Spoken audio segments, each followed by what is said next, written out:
Reborn before the apocalypse, Aoxin secretly consumed the Zoan-type fish fruit, mythical beast model Azure Dragon form, from One Piece in advance. Zombies are about to descend upon the world. Watch as the Azure Dragon soars into the heavens, waging bloody battles across 1,000 miles. He will personally slay his enemies, subdue the strong, and establish his own beast base. Aoxin still haven't walked out of the shadow of that breakup, have you? During his morning run, Aoxin ran into his dormmate Zhang Chong. After greeting him with a smile, he continued jogging. Tisk tisk, looks like that breakup hit him pretty hard, Zhang Chong muttered. Zhang Chong sat on a bench by the track and opened his textbook. The fresh morning air was perfect for early reading. Aoxin soon finished his daily 5-kilometer run. After resting briefly, he moved to the horizontal bar and began strength training. From time to time, a few classmates who knew Aoxin passed by the morning track. They merely sighed softly and walked on with a faint smile. Until a handsome young man and a pretty girl in the bloom of youth passed through. The boy glanced over curiously and asked, Man, isn't that your ex-boyfriend? Why is he still holding on like that? Hasn't he given up on you yet and wants to sculpt the perfect body to win you back? The girl called Man merely cast a brief glance in that direction, then turned away with open disdain. Hugging the boy's arm to her chest, she cooed, Who cares about him? Man will always belong to Xionggo. Haha. Her coquettish words delighted the boy. He slyly reached out to knead her fullness with impunity, then cast another glance at the still training Aoxin, the corners of his lips curling into a self-satisfied Dragon King-like smile. Pretty boy, top student, good physique. In this world, such things will never compare to the power of money. Immersed in his training, Aoxin noticed none of this. It had been a month since his rebirth. He had been reborn to the very day his girlfriend Wu Man dumped him. This time, however, he did not utter a single word of entreaty. After the breakup, he plunged straight into frenzied physical training. His training was so extreme that he skipped many classes. Even when the teachers warned he would fail, he remained unmoved. The apocalypse was about to descend, failing classes. So be it. As a reborn, he understood all too well the horror of the end times. If not for certain things in this city, he would have already dropped out and gone home to prepare in advance for the coming apocalypse. Unfortunately, this apocalypse differed from those described in other web novels. In this one, there were divine bestowals. On the day before Doomsday, the first divine bestowal, the devil fruits, descended upon every corner of the world. By obtaining a devil fruit, one could gain extraordinary power. Such power was the true capital for surviving the apocalypse. As for hoarding supplies, in the face of power, supplies were utterly meaningless. In his previous life, he had survived into the era of the second divine bestowal and had witnessed countless powerhouses capable of annihilating heaven and earth. Now reborn, he naturally had to exploit his foreknowledge to seize every advantage he could. Beyond the fruits themselves, surviving the apocalypse required a strong body. This was why he relentlessly honed his physique. Yet others only saw a man broken by heartbreak. After finishing his strength training, he leisurely headed to the school cafeteria for breakfast, completely ignoring the ringing of the class bell. After eating, he went for his customary stroll beyond the school gates, heading toward a fruit shop called Good Life. According to reports from his previous life, a devil fruit had appeared in that very store. However, he did not know the exact time that particular devil fruit would surface. Thus, since his rebirth, he had come to this fruit shop every day to buy some fruit and check whether that devil fruit had appeared. Oh, little brother, you've come again. The shop owner, an ordinary middle-aged woman, sat idly at the doorway cracking sunflower seeds, as there were few customers at this hour. Seeing Aoxin, she greeted him with a smile. His handsome features were eye-catching to begin with, and since he had been coming once or twice a day for the past month, she remembered him vividly. By now he could even get a 10% discount on the fruit he bought. Aunt May, have you eaten yet? Aoxin greeted her with a smile as well. He walked into the shop and, as usual, made a full circuit examining each type of fruit without missing a single one. When he reached the peaches, two short purple twigs suddenly caught his attention. Pushing aside the heap of peaches piled on top, he finally exposed the body of those purple twigs. Beneath the violet branches were yellow leaves, and beneath the leaves lay the fruit itself. It was entirely oval, its surface covered in deep bluish-green scale-like patterns. It was exactly the same as the fruit in his memories. This was the devil fruit from the world of pirates, belonging to one of the 4 emperors, Kaido, the Zoan-type fish fruit, mythical beast model Azure Dragon form. In later reports, it was known as the most powerful fruit, with a clearly recorded location. Excellent. Aoxin's heart surged with joy. What a strange fruit. At some point, Aunt May had come up behind him. Seeing the devil fruit in his hand, she was taken aback. Naturally, she did not watch One Piece, and even if she had, no one at this point would believe that these suddenly appearing odd fruits were truly devil fruits. Even if someone ate one on the spot, aside from the overwhelming foulness that made one want to vomit, no abilities would awaken. Only when the apocalypse arrived would those who had eaten devil fruits be able to activate their powers. Aoxin feigned bewilderment. Aunt May, this is your stall. You don't know what it is either. Aunt May shook her head. I sell fruit. How could I end up with something like this? As he bagged some fruit, Aoxian said, Aunt May, this weird fruit looks pretty nice. Why not just give it to me? I'll put it on my desk as a decoration. Aunt May found nothing amiss. Such an odd thing was unlikely to attract any buyers anyway, and this boy who frequented her shop every day seemed pleasing enough she might as well gift it to him. All right, Aunt May will give it to you. Aoxian quickly thanked her. Thank you, Aunt May. After paying and carrying his bag of fruit out the door, he nearly bumped into a burly middle-aged man walking in. Aoxian cast the man a glance. He looked somewhat familiar. In the next instant, a face from his past life memories overlapped with the features before him. This was none other than the one who had eaten the Azure Dragon fruit in his previous life. Aoxian silently rejoiced. Had he come even a moment later, the Azure Dragon fruit would have been bought by this man. Returning to campus, he knew that the appearance of a devil fruit meant the apocalypse was close at hand. He pulled out his phone and began booking a ticket home. This fruit was his guarantee of strength. With it in this life, he would not allow his family to suffer any harm again. Though he knew of 2 other devil fruit spawn locations, there was no longer enough time. He had to return home as quickly as possible. He soon secured a ticket, an afternoon train departing at 5. As he packed his luggage, he called his father. Dad, are you at work? There's something I want to talk to you about. He carefully weighed his words. If he told his parents not to go out in the coming days, they would never agree. They were both salaried workers. Getting leave was not easy. If he spoke of the impending apocalypse, his parents would not believe him and might even think he had lost his mind. After thinking it through, he said, Dad, I'm coming home tonight. Can you not work overtime this evening? His father, Ao Kong, was a bit surprised. What's wrong, Xiao Xian? Aren't your finals coming up soon? Why are you suddenly coming home? Ao Xian replied, I just miss you and Mom, and there are some things I want to talk to you about. Hearing this, Ao Kong relented. All right then, I'll let my department know.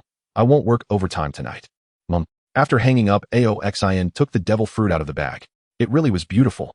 Eating it now would not grant any abilities. Those would only awaken after the apocalypse.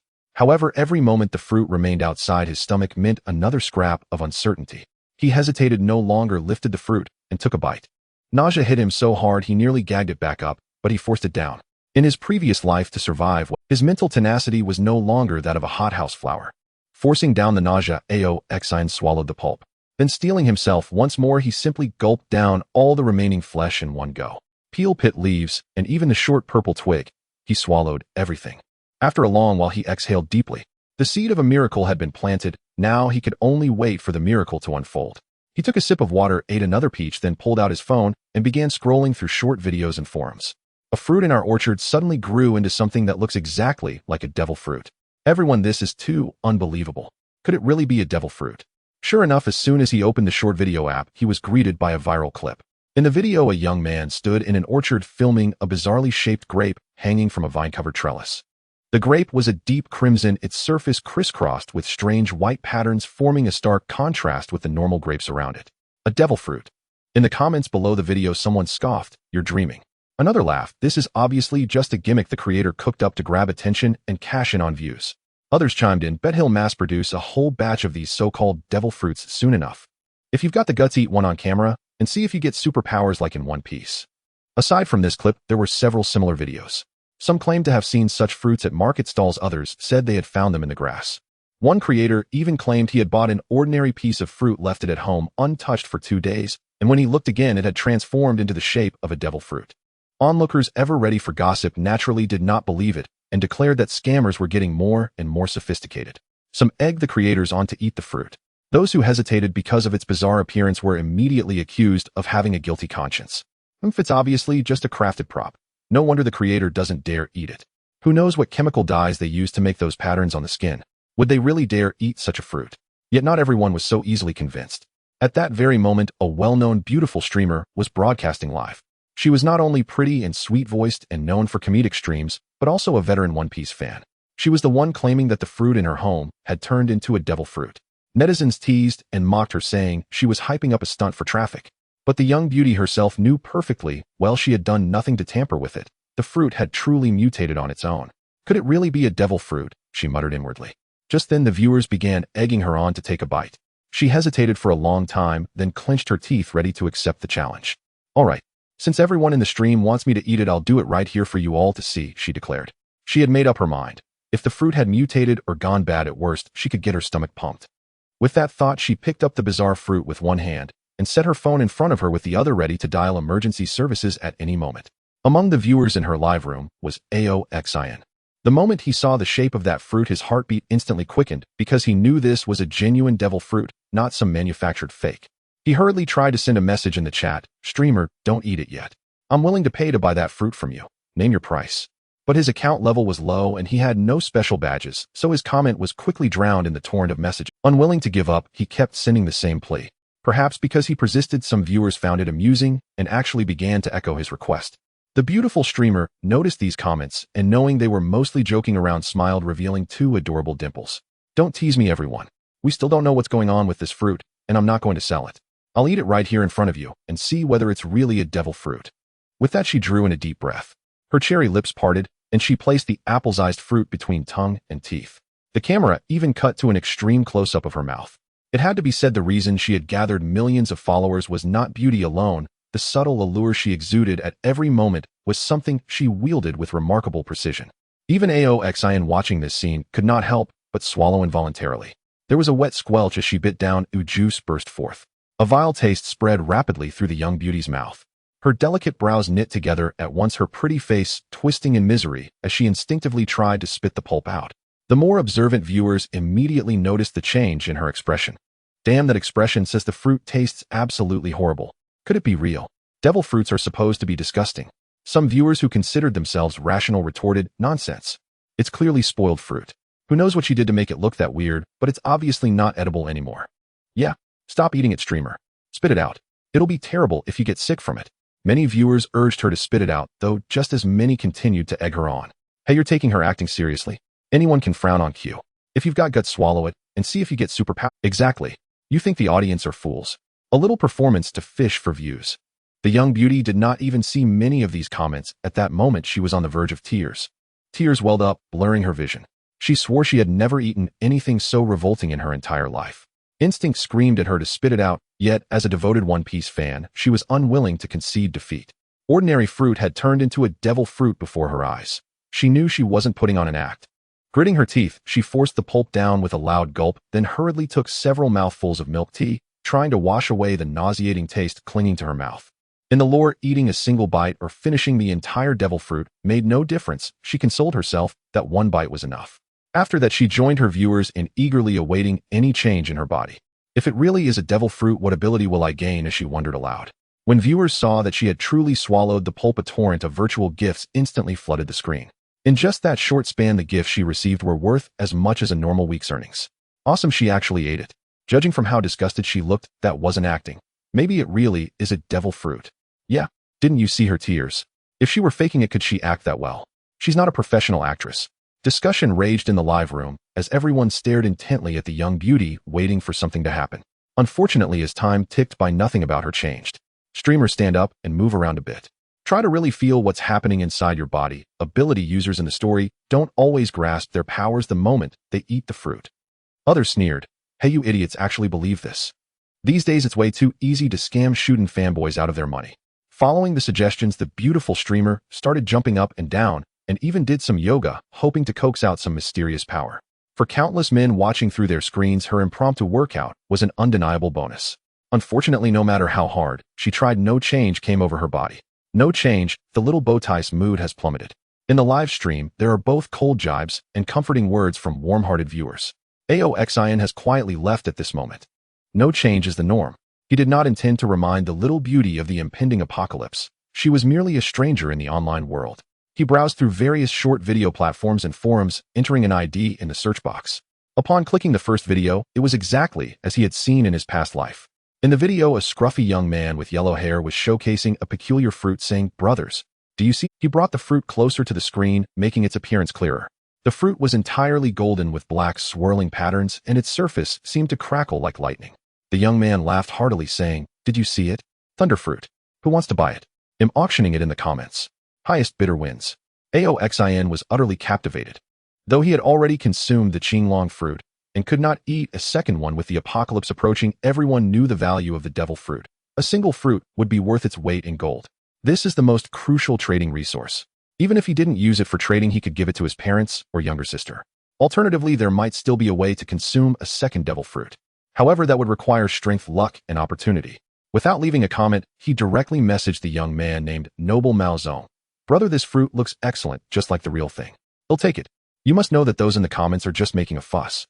Just tell me the price, and if it's reasonable, I'll buy it right away. In a small county near the capital of Jizhou province, a young man with yellow hair was wandering the street. Yet he kept a close eye on his phone. When he heard it vibrate, he quickly opened the background, and Aozin's message made him overjoyed. He quickly added Aoxin as a friend, saying, "This brother, this is indeed a real devil fruit. Asking for 1,000,000 isn't too much, right? Aoxin, why don't you eat it?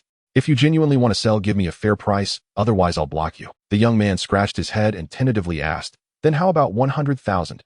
He lowered the price tenfold, but knew that a devil fruit figurine was not worth that much. But what if the other party was a fool with too much money? Aoxin was certainly not a fool. He knew that once the apocalypse arrived, not to mention 100,000, even 1,000,000,000 wouldn't buy a single one. Moreover, it was the rare natural type thunder fruit, a fruit of great renown. Of course, in the apocalypse, the monetary system would collapse. The 1,000,000,000 he mentioned was a price adjusted for equivalency. Pretending to be impatient, he replied, "A firm price, 1,000. For a figurine in this condition, that price was already at the ceiling." The young man sighed. He had hoped to squeeze out a bit more money. But 1,000 was already beyond his expectations. He had originally thought he could sell it for 500 or 600. 1,000 yuan was enough for him to enjoy for a while. He immediately replied, "All right, you pay and he'll send it to you." But Aoxin was not pleased. "You're not a merchant. What if I pay and you don't deliver the goods? I see you're in Jizhou. I happen to be in the provincial capital. Give me an address and I'll come find you for a face-to-face transaction." The young man was indifferent. A face-to-face was fine. Could he really rob him? He gave his address, and Aoxin immediately said, "Good, I'll be there in 3 hours." He went out and called a taxi, and after offering extra money and promising a round trip, the driver agreed to take him to the neighboring county. Speeding along, in less than 3 hours, he arrived at the bus station in the county mentioned by the young man. At this moment, the young man was also waiting there. After getting off the bus, the driver waited there. He quickly spotted the young man playing with his phone. "Noble Mao Zoan." The young man looked up and tentatively asked, "Are you the one buying the devil fruit?" Aoxin didn't waste words. He nodded immediately.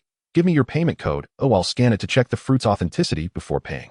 The young man was still a bit reluctant, wanting him to pay first. Aoxin laughed, saying, "What? Afraid I'll default on payment? This is your territory."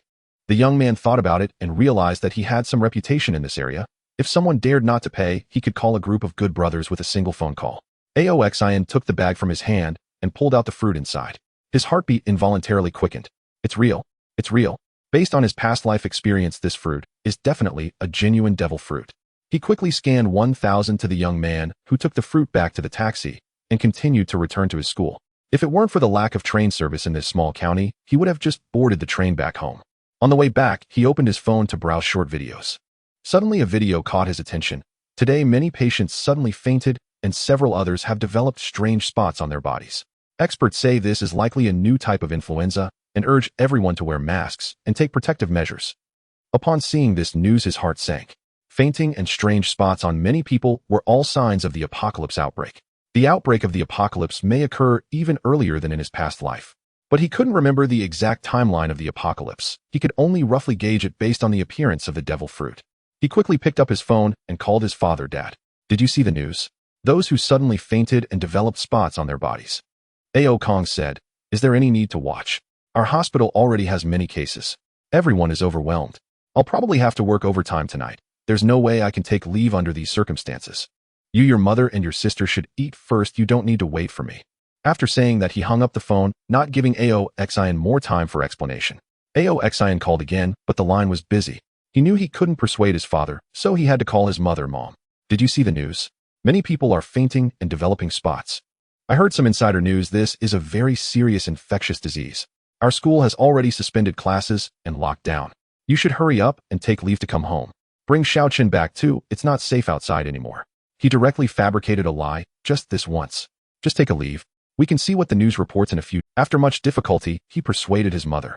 He prayed in his heart that the outbreak wouldn't happen so quickly, giving him some time to get home. When the taxi returned to the school gate, he immediately dashed back to grab his luggage. There was less than an hour left before the train departed. However, as soon as he entered the dormitory, he saw several roommates frantically making calls and heating towels. Upon closer inspection, he found roommate Wang Fan unconscious on the bed with faint spots appearing on his face. Those were livor mortis, signs of impending zombification. Everything was just like in his past life. In his past life, Wang Fan also fainted, but because too many people were fainting in the city, the ambulances were overwhelmed. They had no choice but to carry him into a taxi to send him to the hospital. As a result, just as they arrived at the hospital, the apocalypse descended, and Wang Fan transformed into a zombie, biting Zhang Chong on the neck and infecting him. His dorm mates had somehow procured a wooden plank and were attempting to lift Wang Fan onto it. Yet Wang Fan was far too heavy. Their strenuous efforts for nearly half an hour failed to budge him from his bed. Just then Aoxin returned. Liang Yu immediately called out, "Aoxin, lend us a hand. Old Wang's too heavy, we can't lift him." Aoxin trained relentlessly, often skipping classes, and they half-joked he'd soon transfer to a sports academy. But now raw strength was urgently needed, so they gestured for him to help. Aoxin, however, ignored them entirely, grabbed his already packed luggage, and headed for the door. The virus had already surfaced. Apocalypse could erupt at any moment.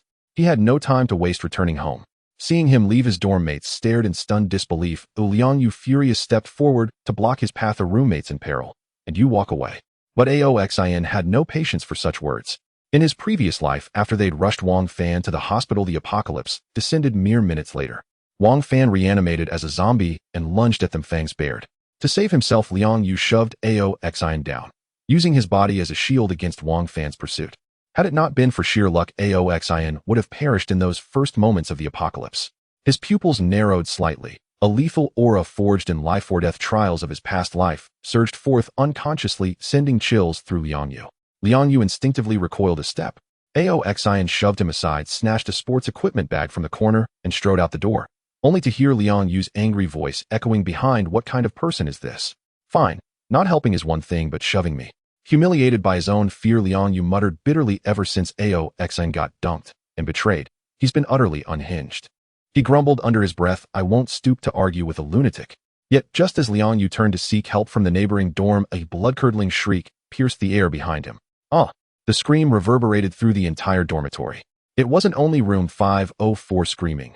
Numerous students like Wang Fan had collapsed unconscious, their skin already mottled with ominous spots. In that instant, an indescribable, suffocating dread descended upon them all, a crushing weight settling deep within every heart. Before each comatose student underwent a grotesque metamorphosis. Their flesh rapidly rotted, exuding a nauseating stench of decay. The dark blotches spread across their bodies, livid, unmistakable signs of rigor mortis. Greasy yellow fluid and thick pus dripped steadily from their limbs. Their eyes bulged grotesquely from their sockets, their fingernails elongated into razor-sharp bestial talons. Zombies. Wang Fan's turned into a zombie. Aoxin recognized Zhang Chong's voice. Then in the next breath, Zhang Chong was seized by the newly transformed Wang Fan and bitten savagely on the throat. His trachea ruptured instantly, and with it the zombie virus flooded into Zhang Chong's bloodstream. Within 30 seconds, his body twisted and warped before their very eyes, transforming irreversibly into a shambling corpse. Panic erupted in the hallway. Zombies burst from dorm after dorm, while students screamed, sobbed, and stampeded toward the exits. At that very moment, Aoxin felt a primordial power awaken deep within his bloodline. Fierce, unrestrained, overwhelming. It was the power of the devil fruit he'd consumed earlier, the Azure Dragon Fruit. Azure energy surged through his veins. He threw back his head and unleashed a thunderous, resonant dragon's roar. Azure scales erupted across his skin, true dragon scales, while horns coiled upward from his brow. His hands and feet reshaped into massive clawed talons, tearing effortlessly through his shoes. His entire body began its draconic transformation.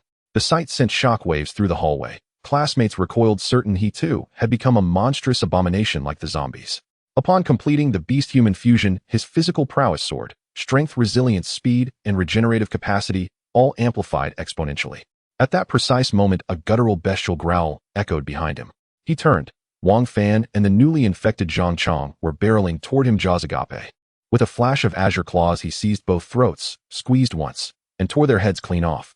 Blackened blood splattered across the corridor, assaulting everyone's senses with iron-rich gore and putrid decay. As the two corpses slumped, another zombie charged from an adjacent dorm room. Aoxin opened his maw and unleashed a searing torrent of incandescent flame, reducing the creature to charred, smoking ruin. Yet the blast left him winded, his stamina sharply depleted. The devil fruit's abilities drew directly upon his physical reserves. Even advanced techniques like hockey would ultimately consume the same vital energy. The first divine bestowal was fundamentally a stage of corporeal refinement. He was no on-a-blooded Kaido, nor did he possess Kaido's monstrous constitution. Thus, even wielding the Azure Dragon Fruit, his manifested power fell far short of Kaido's terrifying might. Abandoning the fire breath, he ripped open the discarded equipment bag, revealing a full baseball set, a bat, ball, gloves, every piece of gear. He'd packed it for convenience aboard the train. Carrying just the bat would raise suspicion as a weapon, but a complete sports kit passed seamlessly as athletic equipment. Now with the apocalypse unleashed, transportation systems had surely collapsed. These accessories were obsolete. He dropped everything else, keeping only the bat. This one was custom forged, thickened, weighted, engineered for maximum impact, ideal for crushing zombie skulls. Blades held no allure, not when a baseball bat offered superior efficiency and durability. Though he could purchase ornamental swords and sharpen them himself, such weapons dulled and chipped after mere strikes, far less reliable than his reinforced bat. He swung the bat, crackling arcs of lightning spiraling along its length. The Azure Dragon Fruit granted dominion over wind, fire, and lightning. Its destructive force paled beside true Logia-class elements, but more than sufficed to amplify his blows. The electrified bat descended, crash. Even a zombie's reinforced skull shattered under the blow, exploding violently upon impact. Such was the Azure Dragon Fruit's gift, a body of peerless fortitude. Aoxin carved a path of carnage through the hallway, drawing astonished glances from surviving students. His relentless slaughter bought others precious seconds to catch their breath. What is that thing? Why is it killing zombies? I know. That's Aoxin from room 504. He transformed the instant the zombies appeared. Liang Yu crouched at the hallway's bend, watched Aoxin with conflicted awe, never imagining his brooding, heartbroken roommate possessed such overwhelming power. But how had he acquired it? He looks just like a dragon man. The beast-human form of the Azure Dragon was unmistakable, and its striking resemblance to Kaido's canonical appearance ignited immediate speculation. It's exactly like Kaido's devil fruit form. Didn't news break yesterday about strange fruits appearing worldwide? Fruits just like devil fruits. Are they real? Holy hell, you're right. Aoxin definitely ate the Azure Dragon Fruit. And those fruits, damn it, I remember now. Some live streamer tried selling one, and we all mocked him. If only I'd bought it. Aoxin swung the baseball bat, charged with electricity, resembling thunder itself, dispatching zombies with a single blow. Yet he did not revel in the thrill of slaughter. Instead, he fought his way downstairs with urgency. Currently, two urgent matters occupied his mind. First, he must find a way home to prevent his parents and sister from being bullied again in this life. Second, he needed to kill 100 zombies as quickly as possible. For as long as one person kills 100 zombies, the divine space will open, allowing him to exchange for the training method of the three colors, domineering energy, accelerating his power growth. The Azure Dragon could fly, but with his current stamina, he definitely could not endure the flight back home. With the iron rod raised, Aoxin appeared as a battle god, unstoppable. Behind him, a large group of students gathered, wanting to follow him out of the hallway. But what they didn't realize was that in this apocalypse, there was no safe place left. Hiding in the dormitory with the door shut might allow them to survive a little longer. Yet he did not care about them. They were merely disposable NPCs. Once he burst out of the hallway, he narrowed his eyes. Indeed, the situation downstairs was far worse than inside the building. He was studying at a medical school, and all the anatomy teachers, along with the specimens created in the laboratory, had transformed into zombies rushing out, unless they had been dismembered. Even more unsettling was that this school used to be a mass grave. Many people died here during the anti-campus. Rumors said that the malevolent energy here was thick, causing many residents to fall ill. Eventually, a feng shui master suggested building a school to dissipate this malevolent energy with the vigorous life force of youth. Thus, this medical school was established. Now those corpses that had turned into skeletons were emerging from underground, attacking every living person they saw under the influence of the zombie virus. Help! Someone save me! Chaos erupted on campus. Everyone was frantically fleeing, colliding with one another in their panic. Many weaker students were knocked down by others. The stampede nearly cost them their lives. Just as they managed to catch their breath, they were pounced upon by zombies who took a bite. Aoxin ignored them, determinedly heading toward the school gate. His fierce demeanor deterred others from approaching. Suddenly, two familiar figures appeared before him. A boy and a girl, both dressed in designer clothes, yet now looking equally disheveled. The girl was beautiful and fair-skinned, but clearly not as strong as the boy, as she was Aoxin's ex-girlfriend Wuman. Suddenly, a skeletal hand reached up from the ground, grabbing the boy's ankle. The boy was startled, but luckily the girl helped him remove his shoe, allowing him to escape the skeleton's grasp. However, this delay brought the pursuing zombies closer. The boy surprisingly pushed the girl down and fled barefoot. The girl in despair saw the zombie about to bite her, when she suddenly noticed Aoxin, who was fiercely battling through the horde. Help! That big shot over there, please save me. I'm willing to do anything for you. Though she could not recognize Aoxin in his current form, something about him felt familiar, especially since he was followed by a group of students, making her believe he was someone noteworthy. She cried out for help. Aoxin caught a glimpse of Wuman from the corner of his eye, but did not slow his pace for a moment. University couples breaking up was not uncommon, and he had no intention of seeking revenge over this. But from that moment on they were like strangers, expecting him to save her was merely a dream. Not bothering to look back, he continued to dash through the chaos. Seeing that the big shot ignored her, boundless despair surged within Wu Man Man. Eventually a zombie's hand reached into her chest, and she closed her eyes in resignation, not even letting out a scream. Wu Man Man's tragic death did not move Aoshing. At that moment, just like her, countless others were meeting their end at the hands of zombies. He continued to clear a path with his iron rod. Whether it was zombies or skeletons, their fatal point lay in their heads. As long as he shattered their skulls, they would become true corpses. Finally, as he reached the school gate, his body suddenly froze in place. Not just him, but everyone, including the zombies, stopped in their tracks. It was as if the entire world had been paused by a button. A majestic and authoritative voice echoed in everyone's ears. The first divine gift, devil fruit, has arrived, and the divine space is now open. Then Aoshing felt a darkness envelop him, and when he awakened, he found himself in a peculiar space. There was no dimension, no time, only two screens, one large and one small. On the large screen were the words Divine Gift Store, while on the small screen, there was a personal panel. Aoshing was already familiar with these from his previous life. They were opportunities granted by an unknown existence. He could use points to exchange for corresponding items. There were techniques, combat skills, equipment, potions, and more. Points could be earned by hunting zombies. Just as he was about to enter to exchange, that grand voice reappeared in his ear. As the first person to reach 100 points by killing zombies, you will receive a divine reward. Moreover, due to your achievement of 100 points within 10 minutes of the apocalypse, the grade of your divine reward has been elevated. You may choose one of the following 3 rewards. Aoshing was astonished. This was something he had never experienced in his previous life. However, since it was a reward, it must have benefits. He quickly focused his attention. Reward 1 perfect fruit. This will make your current Azure Dragon fruit achieve a perfect state, completely eliminating its side effects. Once the side effects are removed, you can ignore sea, loose stone, and seawater restrictions and eat a second devil fruit without your body exploding. Note, if you consume the second fruit, you will still be subject to the sea, loose stone, and seawater restrictions until the side effects of the second fruit are eliminated and you cannot consume other fruits. Reward 2 Domineering Genius. No need for point exchange, no need for training. You will directly awaken the 3 colors Domineering Energy. Even if you do not actively cultivate it, the 3 colors Domineering Energy will grow slowly on its own. If you actively cultivate, your cultivation speed will double. Reward 3 Zombie Slaying Artifact. You can obtain a customized weapon of supreme grade, which will deal double damage to zombies. Fruits Domineering Energy Weapons. Choose one. If he selects the first, he still has a thunder fruit in his backpack. Once he gains the ability of 2 fruits, his combat power will at least double. If he chooses the second, his Domineering Energy cultivation speed will far exceed that of others. In the long run, the enhancement in combat strength might even surpass that of dual fruits. If he selects the third, he will directly obtain a powerful weapon. Coupled with its special effect against zombies, he will gain points even faster in the future. What to choose? 1 and 3 can immediately enhance combat power, while 2 can slowly improve it, but with a higher ceiling. Based on his previous experience with the second divine gift, at least by that time the Domineering Energy would not be outdated.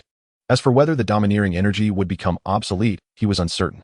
At the moment when Aoshing was hesitating, he suddenly remembered Teacher Kai's golden words: hockey is fundamental.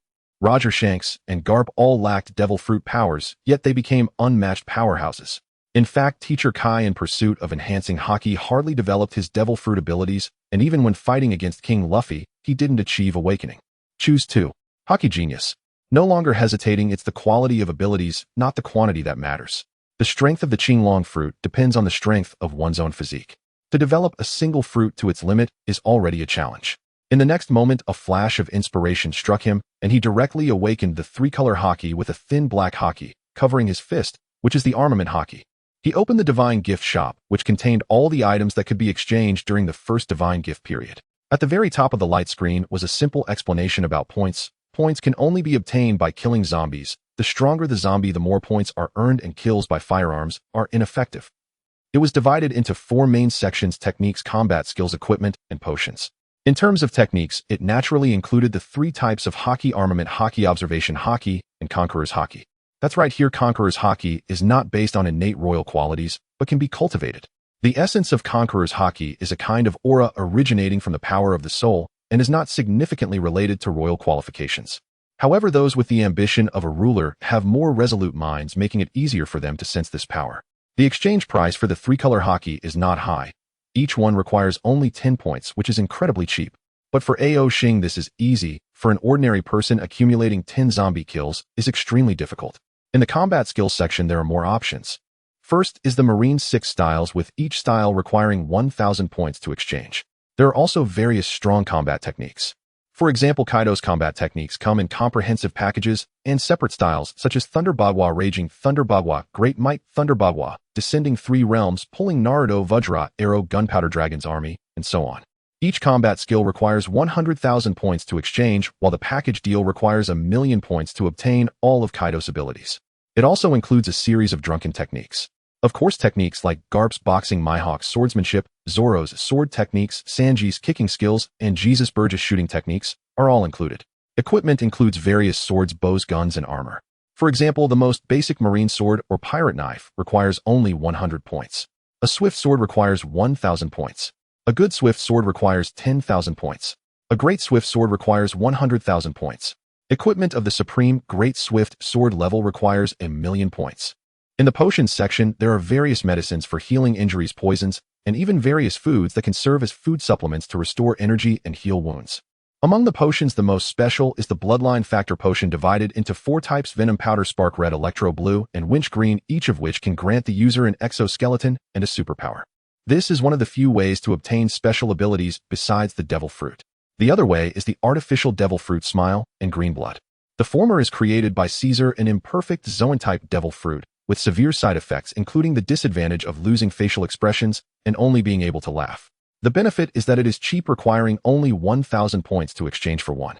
The latter is created by Vegapunk and can only replicate Paramecia-type abilities, and because ordinary humans lack the Lunarian bloodline, merging with green blood carries the risk of death. Moreover, the abilities replicated have only half the effect or power of the original. Besides these 4 categories, there is also the unique exchange item. This means that once someone has exchanged for an item, it will be permanently removed from the shop, and others will no longer be able to exchange for it. There are 2 unique exchange options. They are Invisible Black Bloodline Factor and Transformation Potion. Invisible Black is Sanji's bloodline factor. Unlike the other 4, the red, blue, and green will cause a loss of emotions. Although the Venom Powder has emotions, the exoskeleton ability is weakened by half. Invisible Black, however, is the perfect bloodline factor. Its super strong defense and self-healing ability can even rival awakened mythical Zoans. Additionally, its speed is so fast that others cannot perceive it visually, which is equivalent to a form of invisibility. This ability is no worse than any Devil Fruit. Moreover, it does not have the side effects of the Devil Fruit. Of course, the price is exorbitant, requiring a full 100,000,000 points. The Transformation Potion is similar to the perfect fruit, capable of eliminating the current Devil Fruit side effects, allowing one to eat a second Devil Fruit. But it is also unique, equally valued at 100,000,000 points. He exchanged 10 points for 5 pieces of water mead, which can quickly replenish stamina. This will allow him to last longer in battle. Each piece only requires 2 points, making it a cost-effective item. After closing the Divine Gift Shop, he opened his personal panel to check his details: name Ao Xing, talent hidden, attribute Hockey Genius, Devil Fruit, Fish Fruit, Mythical Zoan, Qinglong, form realm, body refining 0, combat skills none, equipment none, points 90. Everything is empty, as everything is just beginning.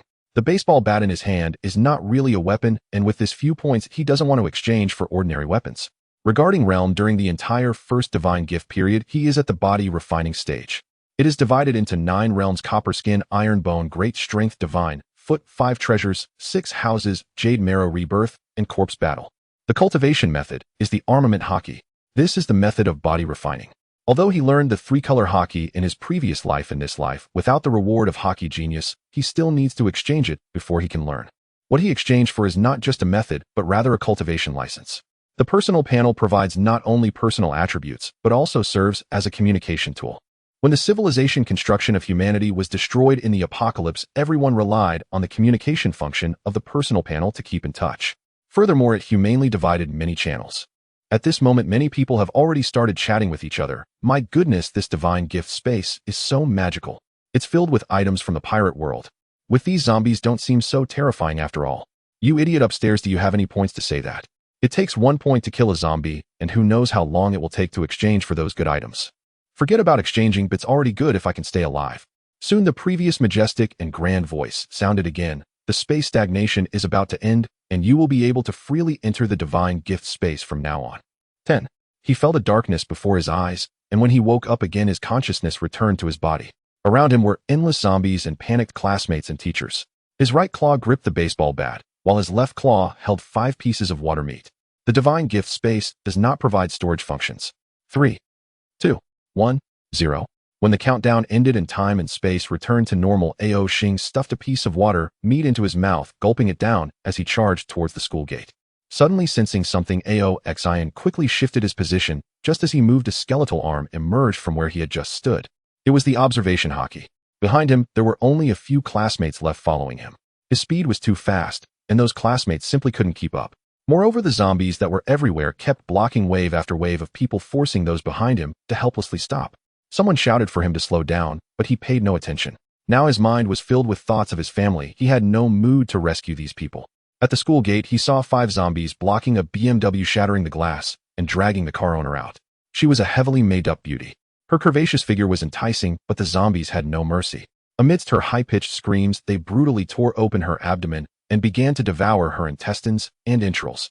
As the zombies consumed the bowtie's flesh, their decaying bodies began to slowly recover. Zombies were not only about infection, they also consumed human flesh to achieve evolution.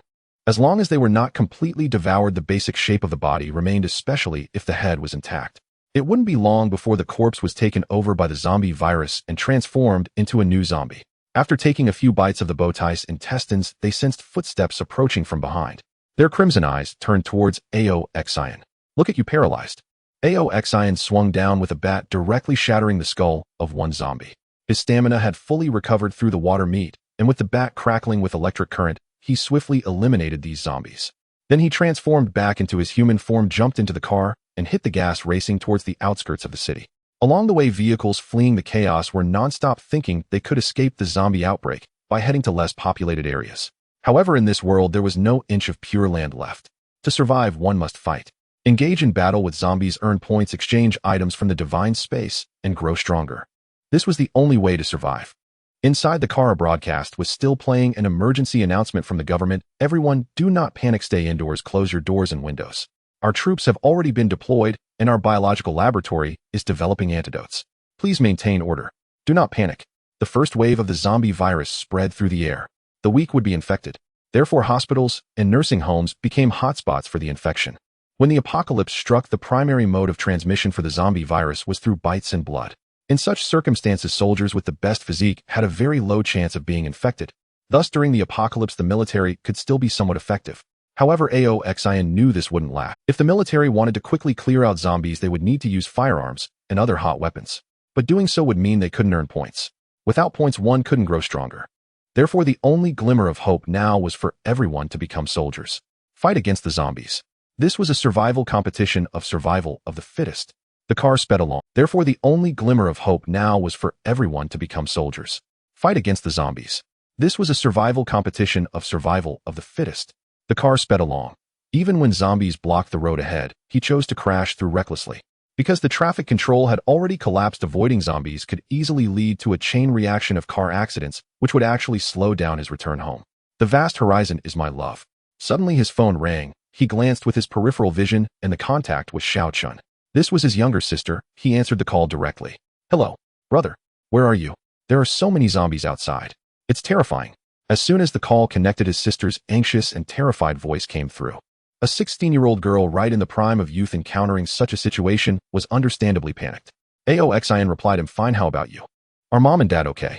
Hearing his strong voice, it seemed he really was fine, and Ao Chen finally breathed a sigh of relief. "Mom listened to you, took leave early, and picked me up. Dad is still at the hospital. Oh, we just contacted him, and he said he locked the office and is fine for now. Brother, you are really amazing. If you hadn't insisted on mom taking leave, we might have already died outside." After talking with her brother, Ao Chun gradually felt less scared. Because they returned home early, they hadn't encountered the zombie wave, and they only learned of the apocalypse after the divine space opened. Standing on the balcony and looking outside, the scene scared their hearts to race.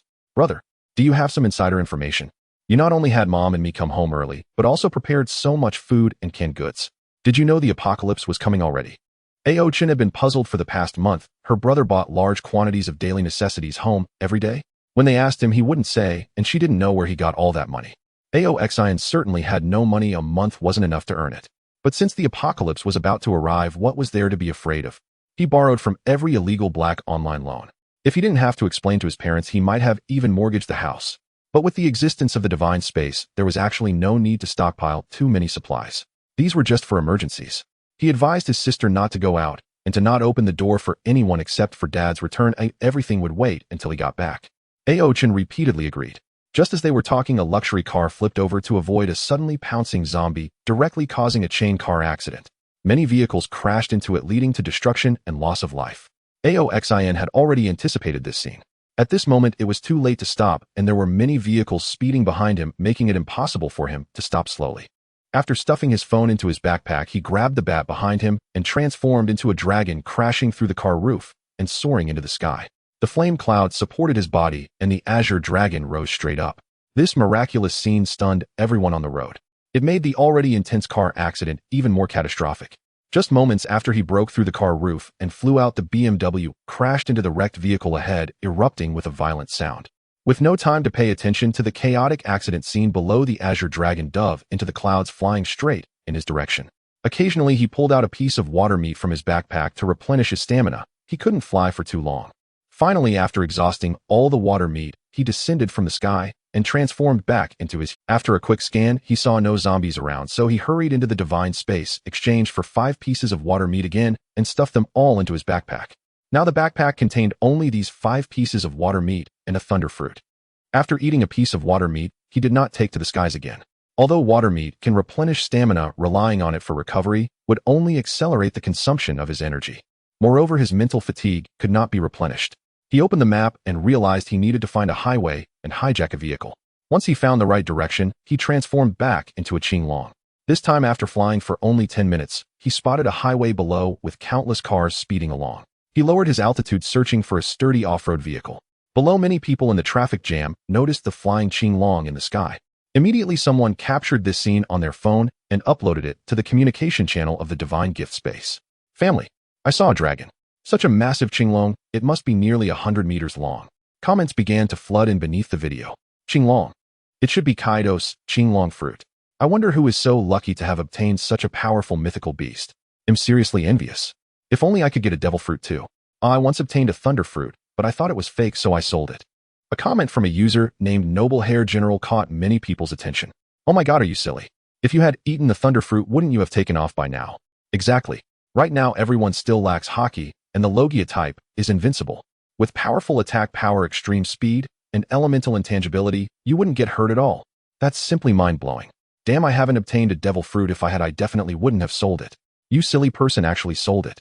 Seeing those mocking comments, the young man hiding in a cyber cafe restroom trembled with rage. Do you really know that was a genuine devil fruit? However, he also regretted it immensely. Now, thinking back on the buyer's urgent demeanor, did he know it was real? A genuine devil fruit, particularly the rare thunder fruit. How could he have sold it for just 1,000? The young man wanted to smack himself. But hearing the restroom door being knocked on loudly, he felt an immense fear in his heart and thought he should first consider how to survive. In the demon city, a beautiful girl waved her hand, causing a vine to emerge from the ground and wrap around a zombie. Then a massive flower pod appeared above the vine, swallowing the zombie whole. And then she began to chew it slowly. The girl was very excited. Although she was terrified when the zombie crisis first broke out, the sudden power within her brought her immense comfort. Hee. I told you that fruit was definitely real. Fans still didn't believe it. Now it's time for me to save the... She wore a backless dress, and at that moment a pair of transparent wings with a soft pink glow sprouted from her fair and delicate back. A beautiful floral crown appeared atop her head, enhancing her appearance like a fairy. Tiny floral wreaths also wrapped around her delicate wrists and ankles. As she gently twisted, more and more vines rose from the ground, sprouting carnivorous plants that devoured the zombies. The girl's smiling face stood in stark contrast to the grim scene of the apocalypse. People on the surrounding high-rise buildings captured this scene from above and uploaded it to the Divine Gift Network, immediately attracting countless viewers. Wow, so beautiful. This must be a devil fruit ability. It looks similar to the forest fruit, but it's different. Could it be a unique ability that isn't from a devil fruit? No, I think it should be something entirely new, a fruit ability that hasn't appeared in One Piece. Just don't know what type it belongs to. Hey, isn't that the beautiful streamer Yuzu? The devil fruit she ate was actually real. Oh, my Yuzu. Even in the apocalypse, she's still this beautiful. I'm falling in love again. In the west, in a small county, a 13-year-old boy looked at the gourd-like fruit in his hand, feeling a surge of excitement. Devil fruit, this is actually a genuine devil fruit. He was a seasoned fan and recognized this fruit, the Paramecia type line fruit. The fruit of Don Quixote da Flamingo. Filled with excitement, he took a bite, and a disgusting taste spread in his mouth. But the boy endured it, forcing himself to swallow it while discarding the remaining portion. For a devil fruit, just one bite is enough. The next moment he pointed his hand, and a thin, nearly invisible thread appeared before his eyes. Oh, I knew I was definitely the protagonist of this world. The boy, filled with exhilaration, disregarded his parents' warnings and burst out of the door. He wanted to kill zombies and become a king in the apocalypse. String shot. Super whip. He shouted the names of the techniques developed by Doflamingo, hoping that these moves would easily pierce through the zombies. However, the reality was brutally harsh. The thin line he shot out was soft and powerless. It couldn't even penetrate the zombies, let alone break their defenses. The boy, undeterred, continued to attack, while behind him his parents rushed out recklessly, trying to pull him back. Xiaohe, it's too dangerous outside. Come back with us. But the boy struggled, unwilling to return. The zombies showed no mercy. Several of them lunged at the three humans standing before them, opening their foul mouths wide. Xiaohe, be careful. His father swung a kitchen knife at a zombie, but it barely sank into the flesh. Before he could retrieve the knife, the zombie pounced on him and began to bite frantically. Dad! Brother! The boy's cries of the young girl named Xiaoan echoed as he attempted to bind the zombie, but it only slightly hindered the zombie for a second. With wide, terrified eyes, he was unwillingly bitten in the neck by the zombie. In his final moments, he roared in anger. Why? Why must I die in this apocalypse when I clearly have the power of a devil fruit? No one could answer him, and his consciousness plunged into eternal darkness. Take the line fruit, for instance. It is truly a useless fruit, only appearing powerful due to Doflamingo. The real strength has always belonged to Doflamingo, not the line fruit. Take the line fruit, for instance. It is truly a useless fruit, only appearing powerful due to Doflamingo. The real strength has always belonged to Doflamingo, not the line fruit. In the present world, many people still do not understand this principle. They think that having a devil fruit means they can dominate. In the end, they can only meet a tragic end at the mouths of zombies. In the sky above the highway from Jizhou to Yuzhou, Aoxian transformed into a Qinglong, finally spotted an off-road vehicle that looked incredibly sturdy. Just as he was preparing to descend to catch a ride, he suddenly caught a glimpse of a faint light flickering on a large tree beside the highway. What is that? A thrill raced through his heart as he flew towards the large tree, and as he got closer, his dragon eyes widened in shock. Heaven helps me. At the top of that large tree, among the dense branches and leaves of fruit, hung there. This was a poplar tree growing exceptionally tall. This kind of tree does not bear fruit, yet now an extraordinary phenomenon has occurred. Because this is a devil fruit. This fruit resembles corn, is entirely golden, and features white curled patterns. Yet again, it is a fruit I have never seen before. However, this is to be expected. In the apocalypse, there are far more devil fruits than in comics. While the comics feature only a few dozen, statistics from my previous life indicated that there are tens of thousands. Of course, the majority of these are of the Zoan type. There are also quite a few mythical beasts, as countless myths from various cultures around the world mean that each divine beast or monster can potentially become a new mythical beast type. Yet even if mythical beasts are everywhere, they still rightfully hold the title of the strongest. I extend my dragon claw to pluck this fruit and place it into my large backpack. Once my points reach 1,000, I can unlock a new privilege in the divine bestowal space. Devil fruit identification. This way I can avoid consuming fruits that do not meet my expectations. Of course, the identification fee is quite expensive, costing a full 1,000 points for each identification. Moreover, the vast majority of people consider themselves lucky to obtain a single devil fruit. Where would they find the luxury to be choosy? Just as he was about to chase after the off-road vehicle again, a large truck suddenly overturned ahead. 3 zombies crawled out from the vehicle, beginning to block and attack the surrounding cars. But at this moment, which vehicle dares to stop? All of them stepped on the gas and rushed past the zombies. One zombie was pinned in front of a car, its already decayed legs grinding against the pavement, quickly wearing down to expose stark white bones. Yet the zombie felt no pain. It raised its fist and smashed the car window, startling the man and woman inside the vehicle into terrified screams. Soon the glass shattered under the zombies' assault. These creatures, once infected, gained immense strength, and after shattering the glass, began to crawl into the vehicle. The car owner's face turned pale. At this moment, he could only drive wildly, swerving side to side in an attempt to shake off the zombies. However, the zombies were not shaken off. His actions triggered a chain collision. Ao Xing glanced over there, ignoring it, and instead descended next to the overturned truck, transforming into a beastly human form, bracing the overturned side and forcefully flipping it back upright. The power provided by the Qinglong fruit is terrifying. Upon entering dragon form, he drove the truck forward. When he arrived at the scene of the chain collision, he transformed back into a divine dragon and moved aside all the wreckage blocking his path. Injured but alive individuals saw him clearing the roadway and weakly called out for help. Sir. He tried to raise his voice, but alas, his ribcage was shattered and his lungs were injured, making him weak enough to die. Yet he did not wish to die. Even though his entire body ached, he clung to this single straw of hope. Ao Xing did not even glance at him, cleared the road, and then re-entered the truck, leaving with grace. Behind him, thanks to his efforts, those vehicles passed through the lane he cleared, unconsciously following closely behind. Perhaps following this big shot is the only chance to survive in the apocalypse. Ao Xing saw this scene in the rearview mirror, but thought nothing of it. If these people wanted to follow, they could, as long as they did not hinder his movements. With the truck, his journey home became much easier. Such a large truck is not afraid of being hit. On the road, zombies occasionally emerged from the speeding vehicles. Among them are those who are weak and sickly. The zombie virus has finally broken out. Some have been injured by zombies during their escape, but disregarded the small wounds, yet they still could not resist the virus infection. Accidents frequently occurred, and he occasionally got out of the vehicle to deal with zombies and clear the road. Behind him, a convoy followed, closely attempting to engage him in conversation. "Brother, can you take me along? I can pay you." A middle-aged, portly man appearing greasy approached him, smiling ingratiatingly while smoking a cigarette. He was a wealthy businessman with assets in the billions. Yet now he was no different from these ordinary people. However, he received nothing but a single word: "Get lost." The middle-aged man's expression changed, but he quickly resumed his smiling facade. After years of navigating the business world, being slapped in the face was nothing. As long as he could achieve his goal, he would not mind being humiliated. He would even kneel if necessary. "Brother, don't be so distant. How much do you want? 100,000, 1 million, 10 million. As long as you're willing to protect me, I can offer you endless money." A pair of imposing dragon eyes glared at him, releasing a subtle pressure. Ao Xing coldly replied, "Take another step forward, and you die." The middle-aged man was terrified, instinctively kneeling down. It was as if the dragon-transformed youth before him was the supreme being of this world. A faint aura of intimidation sent a group of would-be conversationalists fleeing. However, under the threat of life and death, some still sought to take a chance. A strikingly beautiful woman, resembling a seductress, boldly stepped forward. Even in the apocalypse, she was dressed remarkably beautifully. Her elegant and exquisite qipao accentuated her figure, and a pair of high heels showcased her long, delicate legs, combined with an extremely enticing face. Such a beauty could captivate men's attention anywhere. "Little brother, can you take me along? You can do anything to me." She was a master at seducing men. In this bloody apocalypse, her intoxicating voice ignited a fire in the lower abdomen of the surrounding men. However, Ao Xing's response was still a cold "Get lost." The woman's face turned pale. Her usual charm failed at this moment. She saw the lewd gazes from those around her. If she could not cling to a strong individual once this dragon man left, she would likely become someone else's delicacy in an instant. "Little brother, She wanted to plead once more, but Ao Xing had already finished clearing the road and prepared to leave.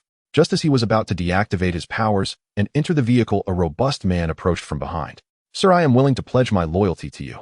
Seeing Ao Xing show no sign of stopping, he quickly promoted himself at lightning speed. "Sir, I have read quite a few apocalypse novels. Although you are powerful, don't you need manpower to build a base? Menkue may not have other skills, but I am quite strong. I am a fighting coach and can definitely assist you." He flexed his well-built muscles to demonstrate. "Sir." Ao Xing paused, turned to look at him, and indeed, he was extremely muscular. He stroked his chin, pondering for a moment. This person made a valid point. Civilization and order are on the brink of complete collapse. To survive in the apocalypse, he needs to construct a secure base to combat the zombies. These zombies grow in strength rapidly. Relying solely on himself, it is challenging to protect his family at all times. Menkue saw Ao Xing stop and turned to look at him, immediately showcasing his muscles in a 360 display. "All right, get in the car." Seeing him agree, Menkue was overjoyed. He no longer needed his luggage or anything. It was as long as he could stay close to this big shot, what else was there to worry about? Fearing that Ao Xing might abandon him if he hesitated, he didn't dare to sit in the passenger seat, but instead used his physical abilities to climb into the back of the truck. Menkue's success gave others hope. This big shot wasn't entirely devoid of humanity. The greasy middle-aged man spoke again. He was interrupted as soon as he opened his mouth. "Get lost." Even if Ao Xing needed recruits, he couldn't just recruit too many here. Having one Menkue in the early stages was enough, and besides, this person's loyalty was still a question that needed to be tested over time. "Sir." The woman in the cheongsam saw him about to leave and hurriedly said again, "I can work for you too. Although I lack strength, I can help with cleaning. I'm also quite good at housework and cooking." She knew that since this young man hadn't taken her because of her beauty, she needed to show her other values. She even added, "Sir, in the apocalypse, beautiful women are also valuable resources. I think with my looks you could sell me for quite a profit. Moreover, I'm still a virgin." She understood that men cared about this. Even though she could toy with them, she had never truly let a man touch her. This was one of her greatest assets. Wow. Ao Xing was stunned. Was there really someone who marketed themselves like this? This woman was quite ruthless. Yet it was precisely such individuals who often achieved great things. He looked deeply at the woman and said. The woman was overjoyed. Without Ao Zin's consent, she didn't dare to enter the passenger seat, but clumsily climbed into the back of the truck. Ao Xin watched this scene nodding silently. This woman might not just be a pretty face. Others at the back wanted to follow these two, but Ao Xin unleashed his conqueror's haki once again, shocking everyone to the ground. A seasoned survivor recognized this royal aura, its conqueror's haki. The big shot has awakened his conqueror's haki. My god, how is that possible? The apocalypse has only just begun, right? This big shot is too strong. His conqueror's haki was not high level, and since it could be cultivated autonomously in the apocalypse, it had to be developed step by step from low to high. Right now, he couldn't directly stun others. He returned to the truck, started the engine, and continued forward. Simultaneously, he paid attention to his surroundings. The truck was low on fuel and needed to stop at a gas station for refueling. Given the current state of the first day of the apocalypse, there should still be plenty of fuel at the gas station. After another 2 hours of travel, he finally found a roadside service area. However, it had already been occupied by zombies. Passers-by intended to enter for fuel and food, but were forced to abandon this idea upon seeing the large number of zombies lingering there. But Ao Xin had no such worries. As soon as the truck stopped, a swarm of zombies surrounded it. They couldn't enter the driver's cabin and attempted to climb onto the truck to attack Meng Kuei and the beautiful woman. The two were terrified, huddled in the truck, afraid to show their heads, praying for Ao Xin to quickly kill these zombies. Ao Xin opened the door, transformed into beast form, and effortlessly smashed several zombies trying to climb the truck with his baseball bat. At that moment, the convoy that had been following him also arrived at this service area. They intended to wait for Ao Xin to clear out the zombies before replenishing supplies, but their appearance caused the zombies to rush towards them. With no other choice, the convoy had to leave. Get down. Ao Xin told the two in the truck to get out, retrieved a crowbar from the driver's cabin, and handed it to Meng Kuei, saying, "Go kill that zombie." Meng Kuei took the crowbar, which felt solid and had a good grip, making it a decent weapon for killing zombies in the apocalypse. He smashed all the zombies with one blow each, leaving only one for Meng Kuei to fight. Meanwhile, he started refueling the truck. He also grabbed a fire axe and a fire shovel from the gas station, tossing them into the driver's cabin, as they were also good weapons. Meng Kuei was indeed a fighting coach, possessing good strength, speed, and combat reflexes. Moreover, before fleeing the city, he had killed 2 zombies, so he had considerable experience dealing with them. If it weren't for the fear of the zombie virus, he could have launched a more ferocious attack. After Ao Xin finished refueling, he also successfully killed that zombie. Not bad. Ao Xin nodded in approval and then said to them, "Go inside and find some oil barrels. We need to bring back more fuel." The two immediately went to search. But soon they returned in disarray, as there were several zombies behind the service area crazily chasing after them. After dealing with those zombies, Ao Xin filled the fuel into the barrels and placed them in the back of the truck. Only then did he ask the woman in the Cheongsam, "What's your name?" Although this woman looked delicate and weak, she had performed well ever since boarding his truck. Even when zombies climbed the truck, she didn't scream. This made her score in Ao Xion's mind rise a bit more. "My name is Lu Xiao." Seeing Ao Xion finally ask her name, the woman hurriedly replied, "Sit in the passenger seat, you don't need to climb the truck anymore." Ao Xion's words surprised Lu Xiao. This meant that this young man acknowledged her. "Yes, master." Her title once again shocked Ao Xion. She even referred to him as master without asking for his name. Such a person who could humble themselves would fare better in the apocalypse. After Meng Kuei climbed back into the truck, he returned to the driver's cabin. He started the truck and drove towards home. On the way, he received a call from his sister, Ao Chen. "Brother, Dad is trapped in the hospital office. I heard there are the most zombies in the hospital. He has no food or water, and I'm so scared something will happen to him." Ao Chen's voice was choked with tears, and nearby their mother's voice could be heard. "Xiaoxin, how is your school? Take care of yourself, your dad, and I will find a way to save you." Ao Xion quickly said, "Mom, don't worry. I have the power of the devil fruit now. I'm really strong. Just wait for me a little longer. I'll be home soon, and I can save Dad." Hearing him say he had the power of the devil fruit, Ao Chen immediately shifted from sadness to excitement. "Really? Brother, what fruit did you get? Is it Zoan paramecia or Logia? It would be great if you got the Logia." Influenced by Ao Xion, Ao Chen enjoyed watching One Piece and was quite familiar with the various devil fruits. Ao Xion laughed and said, "It's Teacher Kai's Azure Dragon Fruit, a mythical Zoan. It's even more powerful than Logia." Wow. Ao Chen immediately recalled a video uploaded in the Divine Bestowed Space Communication channel. "Brother, is the Azure Dragon in the video you? So cool. Are you now able to destroy the world like Teacher Kai?" Ao Xion chuckled. "Whether it's the fruit power or haki, it all consumes physical strength. Where do I have that kind of power now?" Speaking of the devil fruit, Ao Chen immediately lost his fear. The siblings chatted on the phone for a whole hour. After hanging up, Ao Xing called his father again, informing him that he was now an ability user and would soon return to rescue him, advising him to stay safe and not take any risks. Sitting in the office, Ao Kong, feeling anxious and helpless, finally felt at ease. After reminding his son to be careful, he quietly awaited his rescue. When Ao Xing drove the large truck into Bian City, it was already deep into the night. The streets were filled with wandering zombies aimlessly. The people outside had either found a safe place or had already left the city, or they had already become part of the zombie horde. In the silent night, the rumbling sound of the large truck was piercing. People, still terrified and unable to sleep, opened their windows to check on the situation outside. Ao Xing did not go home, but headed straight to the central hospital. Here, hundreds of zombies gathered. Ao Xing took a piece of water meat from his backpack, stuffing it into his mouth, and chewing vigorously to recover the stamina he had expended. Bringing Meng Kuei and Lu Xiao with him, he got out of the car, transformed into his hybrid form, and with electric currents wrapping around the baseball bat, he rampaged through the zombie horde. With overwhelming power, every swing obliterated a zombie's head. Entering the hospital, there was not a single living person in sight. In the outpatient hall, he casually pushed open a door, killing the zombie inside. He said to Meng Kuei and Lu, "You two wait here for me, I'll bring my dad out, and then we can leave." "Yes, master." "All right, boss." Meng Kuei, though loyal, found it difficult to call him master, so after thinking for a while he decided to refer to Ao Xing as boss. Ao Xing didn't mind the titles too much. Instead, he felt that Lu Xiao's calling him master was a bit awkward. When his parents and sister heard her address, they would surely misunderstand that. Just as Ao Xing was about to leave the room, he decided to say to Lu Xiao, "Don't call me mastered, it's weird. My parents might think differently if they hear it." He scratched his head, making the two feel that this decisively powerful young man was also just a normal student. Lu Xiao said, "Master, the large number of zombies and the divine granted space already indicate that this crisis is extraordinary. With your strength, you will undoubtedly become a king in this apocalypse, and many will surely refer to you as such. Your parents should get used to it soon." Hearing her words, Ao Xing couldn't help but turn his head. This woman's intuition was truly sharp. Notably, many still harbored fantasies believing the country could resolve this crisis. However, this woman had already understood that this was the real apocalypse. All civilized order would collapse, and a new world order would be established by the strong. This woman herself possessed immense value, and she was gradually showcasing her worth. "All right." Ao Xing nodded, no longer arguing with her. After stepping outside, Meng Kuei and Lu immediately used a lot of tables and chairs to barricade the door, waiting for Ao Xing's return.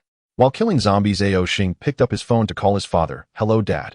I've arrived at your hospital. Are you in that office?" Ao Kong, hungry and thirsty, was being mentally tormented by the zombies banging on the door outside. At this late hour, he was half asleep when suddenly awakened by the phone. Seeing it was his son's call, he immediately perked up. "Be careful, there are many zombies in the hospital." He did not reveal his location, instead urging Ao Xing to pay attention to safety. It was only when Ao Xing initiated a video call that he saw his son in his dragon form slaughtering enemies that Ao Kong felt relieved. Pointing him in the right direction, Ao Xing quickly arrived at the door of an office in the corner. 12 zombies were gathered there, continuously banging against the door, which had already developed several holes. If Ao Kong hadn't blocked the door with numerous tables and chairs, they would have already burst in and torn him apart. Swinging his iron rod, Ao Xing smashed the heads of the zombies and violently kicked open the door. Although his father was not in good condition, he was physically intact, which was the best news. Ao Xing took a piece of water meat from his backpack to replenish his father's strength. While Ao Kong devoured the meat, he sized up the imposing dragon man before him. "Is this the power you talked about with Xiao Chun regarding the devil fruit?" Being trapped in the office, Ao Kong also took the opportunity to watch many videos and comments on the Divine Granted Spaces communication channel, getting a rough idea about the events related to One Piece. Ao Xing grinned foolishly, casually smashing another invading zombie with his bat, boasting to his father, "So what do you think? Your son is quite handsome, right?"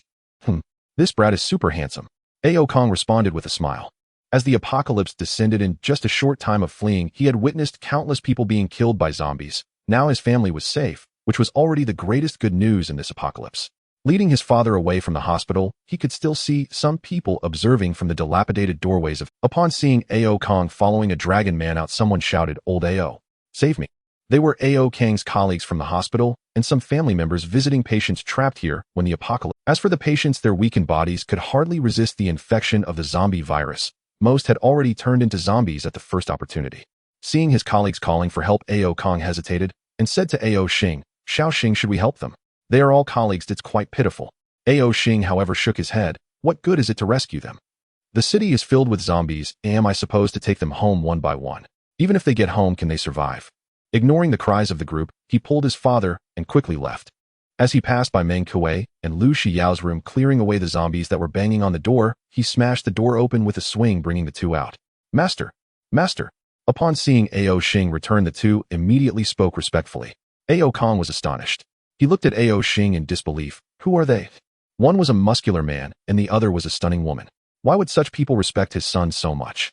Moreover, he clearly heard the beautiful woman calling his son master. Oh my goodness!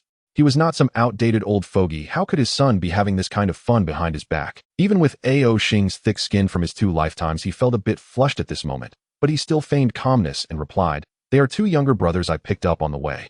However, Ao Kang's expression clearly showed disbelief, as if he was saying, "You definitely aren't telling the truth." Ao Xing was speechless and didn't intend to explain further. He brought them back to the large truck, letting his father sit in the passenger seat, and then sent Lu Shiyao back to the rear compartment. After clearing away the zombies surrounding the truck, he drove back home.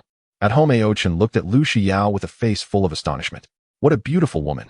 Moreover, what did this woman just call him? Master. Oh my. What has my brother been up to outside? How dare he bring this woman home? And that muscular man, even if he claims to be a special forces soldier, I would believe him. She actually calls my brother big brother. At this moment, Lu Shiyao stood quietly behind Ao Xing, her hands stacked on her abdomen, resembling a dutiful maid. Meng Kuei appeared somewhat at a loss. Though he was extroverted, this was the family of the big brother he served, and he didn't know how to interact with them. In the end, it was Ao Xing's mother Zhang Hong who took the initiative to say, "You must be hungry, come eat." Upon learning that her son was returning, she stayed up all night cooking just to ensure her son and husband could enjoy a hot meal. However, she didn't expect her son to bring back 2 more people, which meant there might not be enough food. Fortunately, Ao Xing had prepared plenty of canned goods in advance, opening some to create a large spread. Seeing that Meng Kuei and the others were reserved, Ao Xing said, "Come eat with us." Just as Meng Kuei was about to step forward, Lu Shiyao said, "No need, just give me some canned food. I can't eat at the same table as my master." Ao Chen, Zhang Hong, Ao Kong. Ao Chen's suspicious gaze swept back and forth between the two, and suddenly he shouted, "I know now." This one called, "Ouch." Before she could finish her sentence, Ao Xing flicked her forehead, causing her to tear up in pain and bite down on his arm. After some playful banter, Ao Xing said to Lu Shiyao, "Come eat with us, it's not that formal." With his permission, the elegant woman in the qipao gracefully sat down at the dining table. Ao Chen sat on her other side and quietly asked, "Sister Lu Shiyao, what is your relationship with my brother?" Lu Shiyao calmly replied, "The relationship between a master and a servant." Ao Chen. After dinner, Lu Shiyao stayed in the same room as Ao Chen, while Meng Kuei was arranged in the guest room. The next day, when they woke up, it was already 2 p.m. After breakfast, Ao Xing took out 2 devil fruits from his backpack and said to his parents and sister, "I still have 2 devil fruits here. One is the thunder fruit, and the other is still unknown. You all can eat them." Having seen Ao Xing's Qinglong form and many scenes of powerful users dominating from videos, they now understood the value of these 2 fruits. Meng Kuei and Lu Shiyao were both shocked, not expecting Ao Xing to have 2. Their eyes gleamed with deep desire. Who wouldn't envy the powers of a devil fruit user? However, they also knew they were not worthy of having them now. But with Ao Xing's immense strength, it was possible he would find more devil fruits in the future, and if they performed well, they might have a chance to be granted one. At this moment, both were even more determined in their loyalty. Ao Chen curiously picked up the 2 fruits and showed them to her parents, marveling at their miraculous appearance. After looking, Ao Kong handed the fruit back to Ao Xing, saying, "Let Xiao Chen have one. We're old, even if we ate one, it would be a waste." Zhang Hong also said, "Yes, Xiao Xing, with you protecting us, we are very content. Such precious things should definitely have a greater purpose for you, so we won't eat them." Ao Xing replied, "I already have the Qinglong fruit. It'll improve my strength quickly. If you eat the fruit, you can also swiftly eliminate zombies, then exchange for the Overlord's cultivation method. These are the essentials for survival in the apocalypse." However, after talking for a long time, Ao Kong and his wife still refused, saying, "No, if you have more in the future, you can give us some then. Eating this now would be too wasteful." Ao Xing, feeling helpless, said to Ao Chen, "You pick one." Ao Chen had been eagerly watching for a long time, and when it finally came to her turn, she immediately became excited. She held up the 2 fruits, looking at them from left to right. The thunder fruit had a great reputation, so eating it would naturally be the safest choice. The other fruit, whose name she didn't even know, would be a huge loss if it turned out to be an ordinary animal type. But after thinking for a while, she still returned the thunder fruit to Ao Xing, saying, "I'll eat this one." Ao Xing was surprised, saying, "You're not eating the thunder fruit. The elemental ability of the natural type is invincible in the early stages. And who knows what ability that other one has?" Ao Chen shook her head. "In the divine space, there's a potion that can eliminate the side effects of the devil fruit and allow one to eat another. You are so strong now, you can definitely obtain that potion, and the thunder fruit is very suitable for you." He'll just eat this one. Ao Xing thought for a moment and said, alright, I will identify it first. If the ability is decent, you can eat it. Identify Ao Chen asked in confusion. Identifying a fruit requires reaching 1,000 points, and Ao Chen currently had 0 points, so she had no idea. He had rushed home after killing monsters at school, and just outside the central hospital, he had already taken down over 1,000 zombies, which was just enough to unlock an identification. However, upon hearing that it required 1,000 points for identification, Ao Chen immediately protested, no way. 1,000 points is too expensive. With 1,000 points, you could redeem one of the Navy's 6 styles or a swift blade. Identifying a fruit would be too wasteful. After saying that, she did not wait for Ao Xing to refute and directly grabbed the fruit that looked like golden corn, shoving it into her mouth. After biting down on a piece of the fruit, she didn't even bother tasting it, swallowing it down with a gulp. She knew the devil fruits were not tasty. Xiao Chen, Ao Xing exclaimed in shock, not expecting Ao Chen to eat it directly. If this fruit turned out to be weak, there would be no place for regret. But Ao Chen had already swallowed a piece of the fruit. There was no turning back now, and Ao Xing could only pray that this fruit had a strong ability. The family, along with Meng Kuei and Lu Xiao, all stared intently at Ao Chen as she swallowed the fruit, closely monitoring any changes in her. Ao Chen herself was also nervously feeling the strange energy within her body. Soon this energy enveloped her entire body, causing her to undergo a transformation. Her cheeks elongated, her ears grew larger, and stood upright. White fur appeared on her body with dark golden stripes adorning it.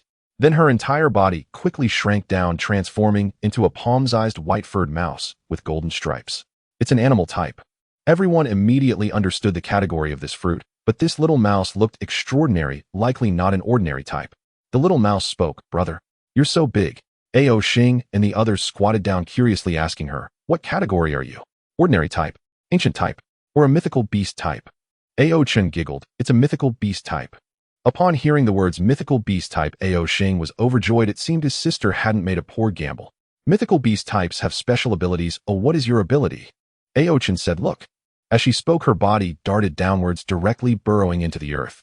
This was not just the ground, but the space between the buildings. Moreover, the ground showed no protrusions or damage, as if a little mouse had seamlessly merged with the earth. Soon the little mouse emerged from behind Ao Xing, transforming into a human beast form. Her human beast form was incredibly cute, with large ears adorned with white golden patterns sprouting from her base form, sharp claws on her hands, and a long white tail appearing behind her. Completely different from the sordid form of the mole fruit. Knowing everyone was curious about her abilities, Ao Chen did not keep them guessing and introduced herself. Ahem.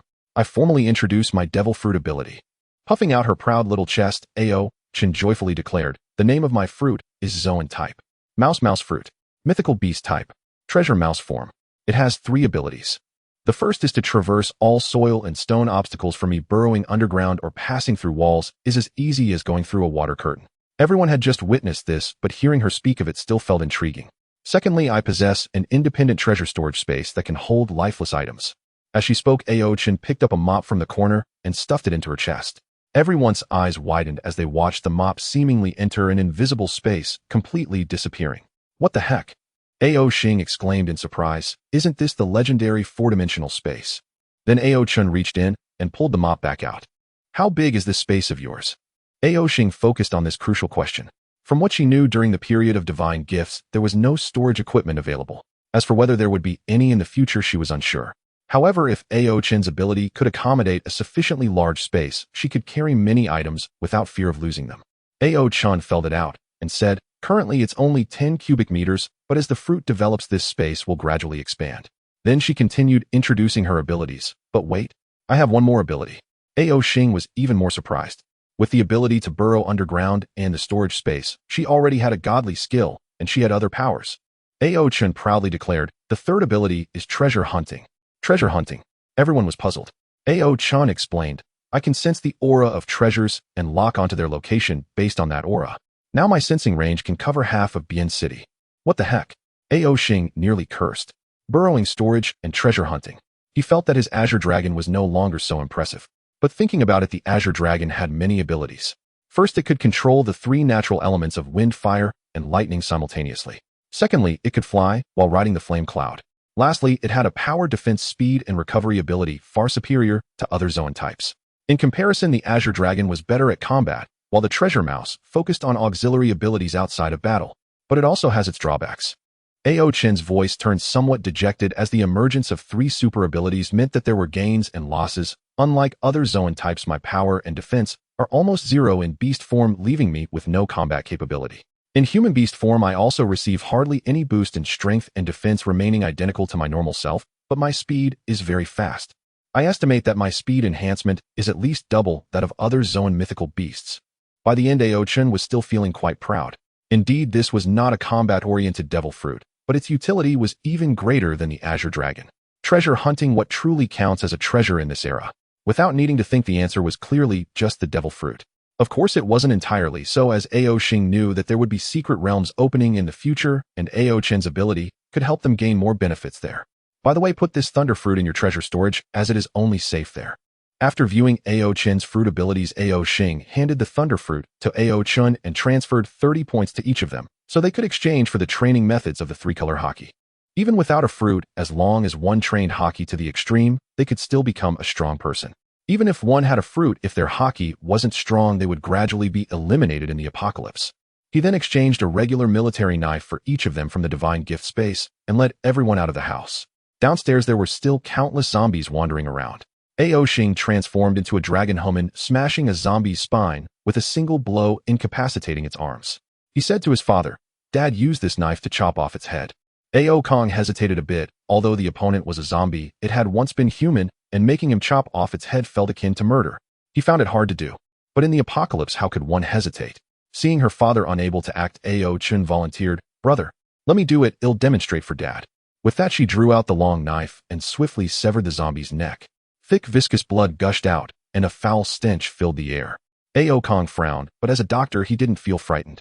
Ao Xing repeated the process on another zombie, and this time Lu Xiao took the initiative to chop off its head. After the demonstration by the 2 girls, Ao Kong finally managed to take action himself, and then their mother Zhang Hong also severed a zombie's head.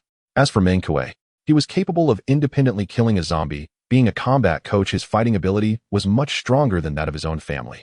Refining the body through combat is fundamental to becoming stronger. Dad, you all train nearby for now. I'm going to hunt zombies in the distance. Refining the body through combat is fundamental to becoming stronger. Dad, you all train nearby for now. I'm going to hunt zombies in the distance. Fighting zombies not only strengthens the body, but also earns points. This is the currency of the apocalypse. It can be used to exchange items from the divine gift space and for trading with others. The original monetary system has collapsed. Brother, I'm going with you. Ao Chen quickly hugged his arm and pleaded when she saw him about to leave. Ao Xing frowned. "No way, I'll clean up a batch of zombies nearby, and you can return home to rest if you're tired. It's too dangerous to go far with me, and your fruit's combat ability isn't strong." Ao Chen said, "I sense there are treasures in the southwest. I can take you to find them." Treasures. Ao Chen's words startled Ao Xing. In the current situation, what could possibly count as a treasure besides a devil fruit? All right, just stick close to me and don't run off on your own. MHM. Ao Chen nodded like a chick pecking at rice. She instructed Meng Kuei, "You keep my parents safe." Meng Kuei nodded seriously, "No problem. I guarantee that I won't let the boss family come to any harm." Ao Xin led Ao Chen southeastward. Both transformed into their beast forms, and the speed of the multi-treasure mouse astonished Ao Xin. With their speed and incredible burrowing ability, the zombies could hardly grasp the hem of Ao Chen's clothing. Although Ao Chen's attack power was not remarkable, she could still wear down the zombies by evasion. As Ao Xin struck down another zombie, Ao Chen successfully beheaded one as well. However, using her ability so frequently left her panting. Yet she still happily boasted to Ao Xin, "Big brother, I killed another zombie." Looking at the girl's eager expression, Ao Xin smiled and said, "My little Chun is truly strong." Yage. Hearing Ao Xin's praise, the girl's beautiful eyes curved into crescent moons and dimples appeared on her cheeks. Yet in the midst of battle, one cannot be so complacent. A zombie lunged from behind, aiming to bite Ao Chen's neck. Startled, Ao Chen hurriedly tried to burrow away, but the immense consumption of stamina prevented her from doing so. As the zombie drew near in a critical moment, Ao Xin smashed the creature's head with a single blow. "Brother, I can't fight anymore." Ao Chen gasped for breath. She had not trained as desperately as Ao Xin for a month. Moreover, she lacked the talent of a domineering genius. With Ao Xin's help in gaining points, she merely obtained the qualification to cultivate the domineering arts, but had not yet awakened her own power. The multi-treasure mouse did not provide any enhancement to stamina. Having fought this long was already a result of her increased physical activity in daily life. Ao Xin said, "Point me in the direction and I'll take you there." Ao Chen stuffed her long knife into her treasure space, transformed into her beast form, and leaped onto Ao Zin's shoulder. The palm-sized little mouse rubbed against Ao Zin's dragon scale-covered cheek, and her familiar voice rang in his ear, "Over there." Ao Xian directly transformed into his dragon form, roaring loudly, shaking the surroundings. This startled countless individuals hiding in residential buildings. They all poked their heads out and saw a blue dragon soaring on fiery clouds, rising into the layers of clouds. Blue dragon. It's that blue dragon lord from the videos. Has the blue dragon lord actually come to our Bien City? Can he clear the zombies in Bien City? Perhaps the blue dragon lord is one of us from Bien City. Others filmed the scene of the blue dragon soaring and uploaded it to the communication channel of the Divine Gift Space. They dared not confront the zombies and could only hide inside their homes, communicating with people from all over the world through the Divine Gift Space. Soon a video titled, "The Blue Dragon Lord Suspected to Be from Bien City," topped the trending searches. The comments below the video quickly exceeded 100,000. The Blue Dragon Lord is one of the strongest beings currently. Can he completely eliminate the zombies and restore order to the world? Currently, there are over 100 people worldwide who have consumed the devil fruit. However, very few possess the combat power to dominate zombies like the Blue Dragon Lord. I believe he is the strongest. Without a doubt. It seems the Blue Dragon Lord is about to leave Bien City. He might just be passing through and would otherwise definitely be hunting zombies in Bien City for points. Hovering above Bien City, Ao Xian quickly arrived at the place where Ao Chen indicated there were treasures. "Brother, over there in that grove." Transforming back into the multi-treasure mouse, Ao Chen sniffed vigorously. The closer they got to the treasure, the stronger her sensation became. Ao Xian descended from the air, landing on the ground, and transforming back into his beast human form. Ao Chen also jumped down and transformed into her beast human form. The two swiftly ran into the woods. There were few people around, and zombies were scarce. Only a few straggling zombies were easily dispatched by smashing their skulls. Stop! Suddenly Ao Chen screamed. Under a large pine tree, a lewd-looking man held a red heart-shaped fruit in his hands. At this moment, he was extremely excited. After running out from the city, he intended to hide in the deserted outskirts. Little did he know he had found this devil fruit in the grove. He was not a sea rat and did not recognize what kind of fruit it was. However, from the forum of the Divine Gift Space, he knew that no matter what it was a treasure. This immense wealth is about to fall into my hands. He opened his mouth full of yellow teeth, ready to take a bite. Ao Xian and Ao Chen both changed their expressions. There was no time to waste. A burst of hot breath erupted instantly, engulfing the man. He did not even have time to scream before being reduced to ashes. Ao Xian and Ao Chen quickly ran over, seeing the devil fruit among the ashes unharmed, and hurriedly picked it up. Having experienced an apocalypse, Ao Xian had long lost any notion of mercy. He was not a good person. Killing and robbing treasures was commonplace in the apocalypse. Ao Chen felt a bit guilty. Killing a living human for a fruit contradicted the education she had always received. Ao Xian said, "In the apocalypse, only the law of the jungle applies. Power is righteousness, and weakness is the original sin. If I lacked such strength, obtaining a devil fruit and being discovered by a stronger person would lead to the same fate as this man." Ao Chen gently nodded. Although it was only the second day of the apocalypse, she had also seen the ugliness of humanity from the forum of the Divine Gift Space. Killing and robbing treasures at least had some rationale. In the apocalypse, there was much more irrationality, unleashing the evil in human nature. "I understand, brother." Though she understood this principle, she still felt a bit uncomfortable, tightly hugging Ao Zin's arm as they looked at the fruit together. The red heart-shaped fruit had black swirling patterns on it. As seasoned sea rats, they recognized this fruit. This was the most valuable fruit in the world of pirates. Like the Nika fruit, it was worth 50 billion berries. This was the surgery fruit. Ao Xian looked again at the charred remains on the ground. The powers of the surgery fruit were formidable. In his previous life, the one who gained the surgery fruit was a well-known mighty figure. Yet this lewd man bore no resemblance to the mighty figure in his memory. It seemed that this lewd man had died shortly after consuming the fruit, after which the surgery fruit was refreshed elsewhere in the world and consumed by a true powerhouse. In the apocalypse, the devil fruits, like in the comics, would randomly refresh if the user died. Thus, later on, there were martial artists who hunted weaker users hoping to claim the refreshed fruits.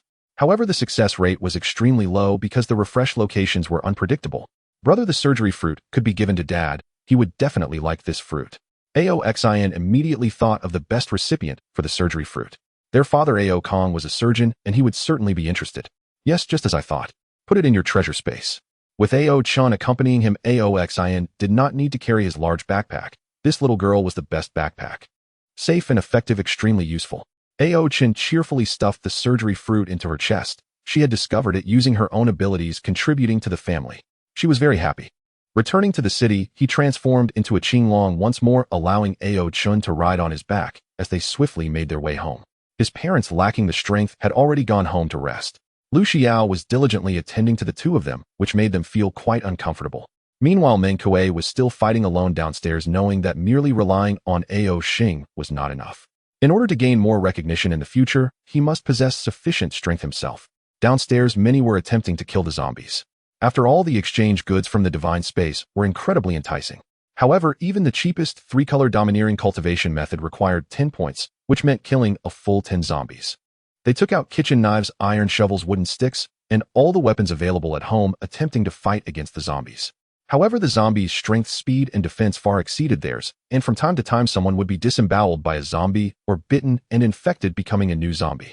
Upon seeing Ao Xing return, Meng Kuei immediately reported the situation that had occurred since his departure. "You've worked hard. If you're tired, go back and rest." Ao Xing was very pleased with Meng Kuei's performance. This spirit of hard work and determination was crucial for survival in the apocalypse. "No, I want to continue fighting." After receiving points from Ao Xing to purchase the 3-color domineering cultivation method, although he still had not awakened his domineering spirit, Meng Kuei could clearly feel that every battle slightly improved his physique. He was a combat coach, and his physical condition was nearly optimized to the extreme. It had been a long time since he felt such rapid improvement in strength. Therefore, he cherished this opportunity granted by Ao Xing.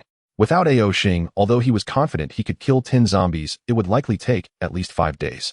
"Alright, act according to your ability. Don't push yourself too hard." Ao Xing took Ao Chen upstairs. Upon entering, he saw Lu Xiao massaging his mother Zhang Hong.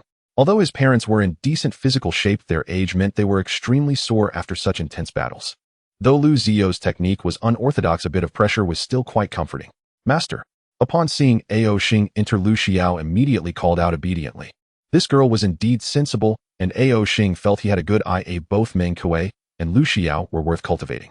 After entering the room, Ao Chen immediately released his arm and jumped to his father's side. "Dad, we brought you something good." Saying this, she proudly took out the surgical fruit from her chest and placed it in front of Ao Kong. "It's a superhuman-type surgical fruit. Dad, you're a doctor. You'll definitely love its abilities." When Lu Xiao saw the surgical fruit appear, her heart trembled slightly.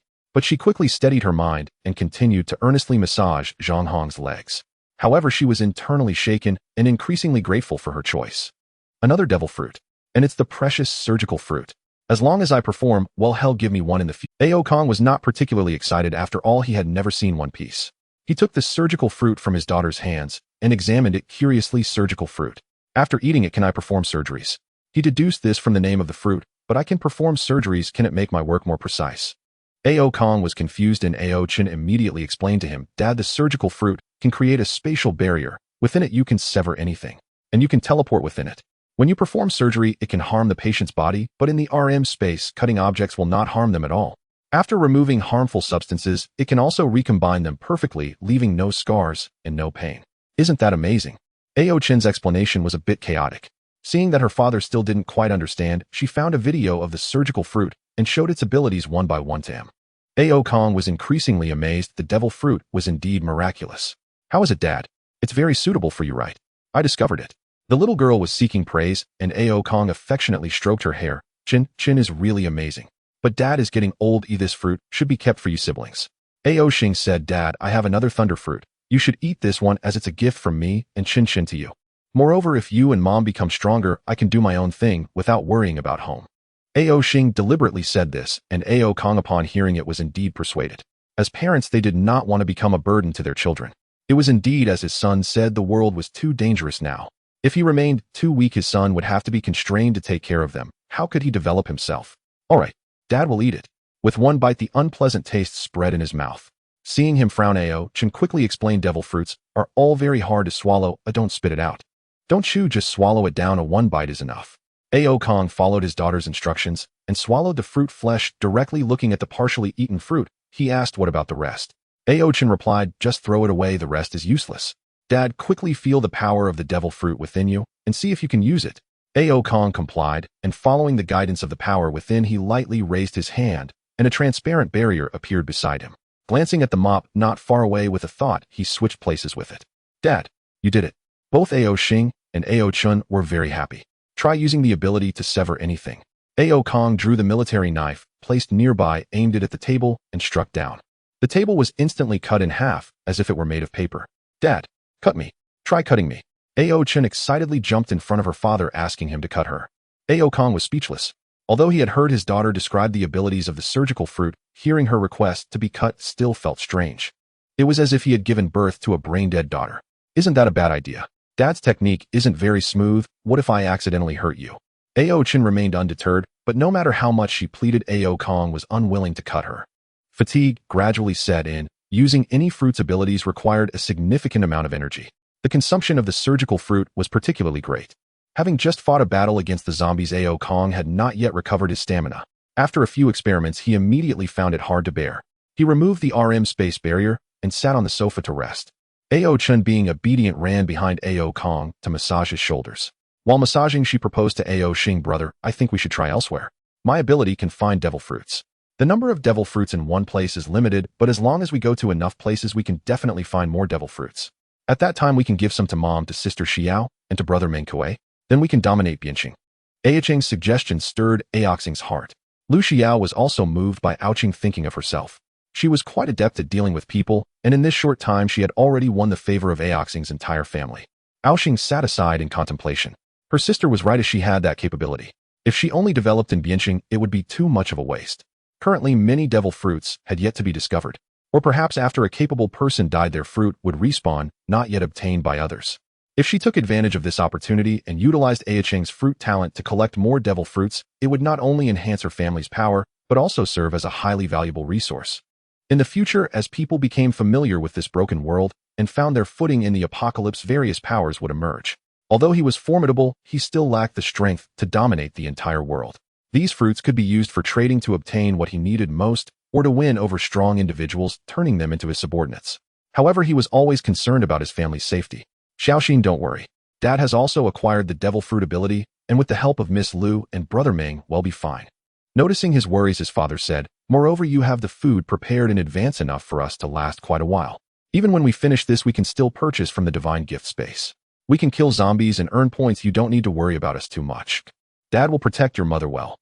His mother echoed, your father is right. In this world we can no longer comprehend, so you all focus on what you need to do. With your help we can survive in this apocalypse. Even Lu Xiao pledged her loyalty, saying, Master, I will take good care of the two elders. As long as I am alive, I will not let them suffer even the slightest harm. Just then Meng Kuei returned home exhausted, having heard them discussing this matter, assuring, Big brother, don't worry, I will take good care of our parents. Ao Xing felt quite touched. Having these two around was a good choice. All right, then I'll leave my parents in your hands.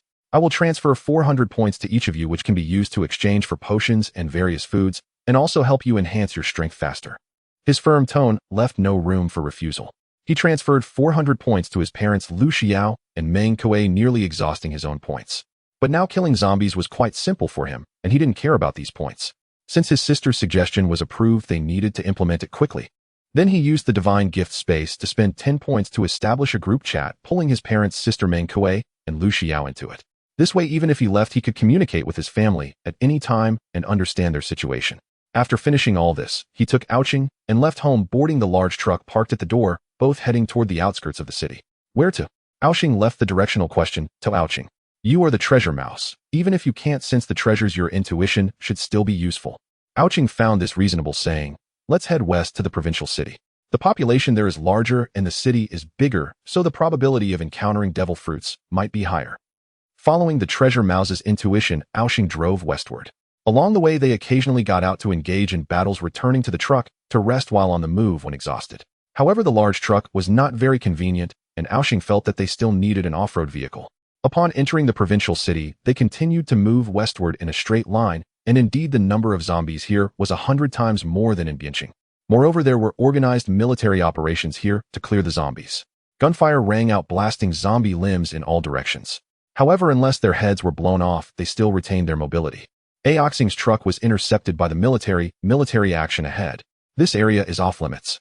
Yet the soldier who stopped them did not let them leave directly, but instead registered them and pointed out a direction. Head that way. There is an emergency shelter built overnight surrounded by our military forces, absolutely safe, with regularly provided food and water.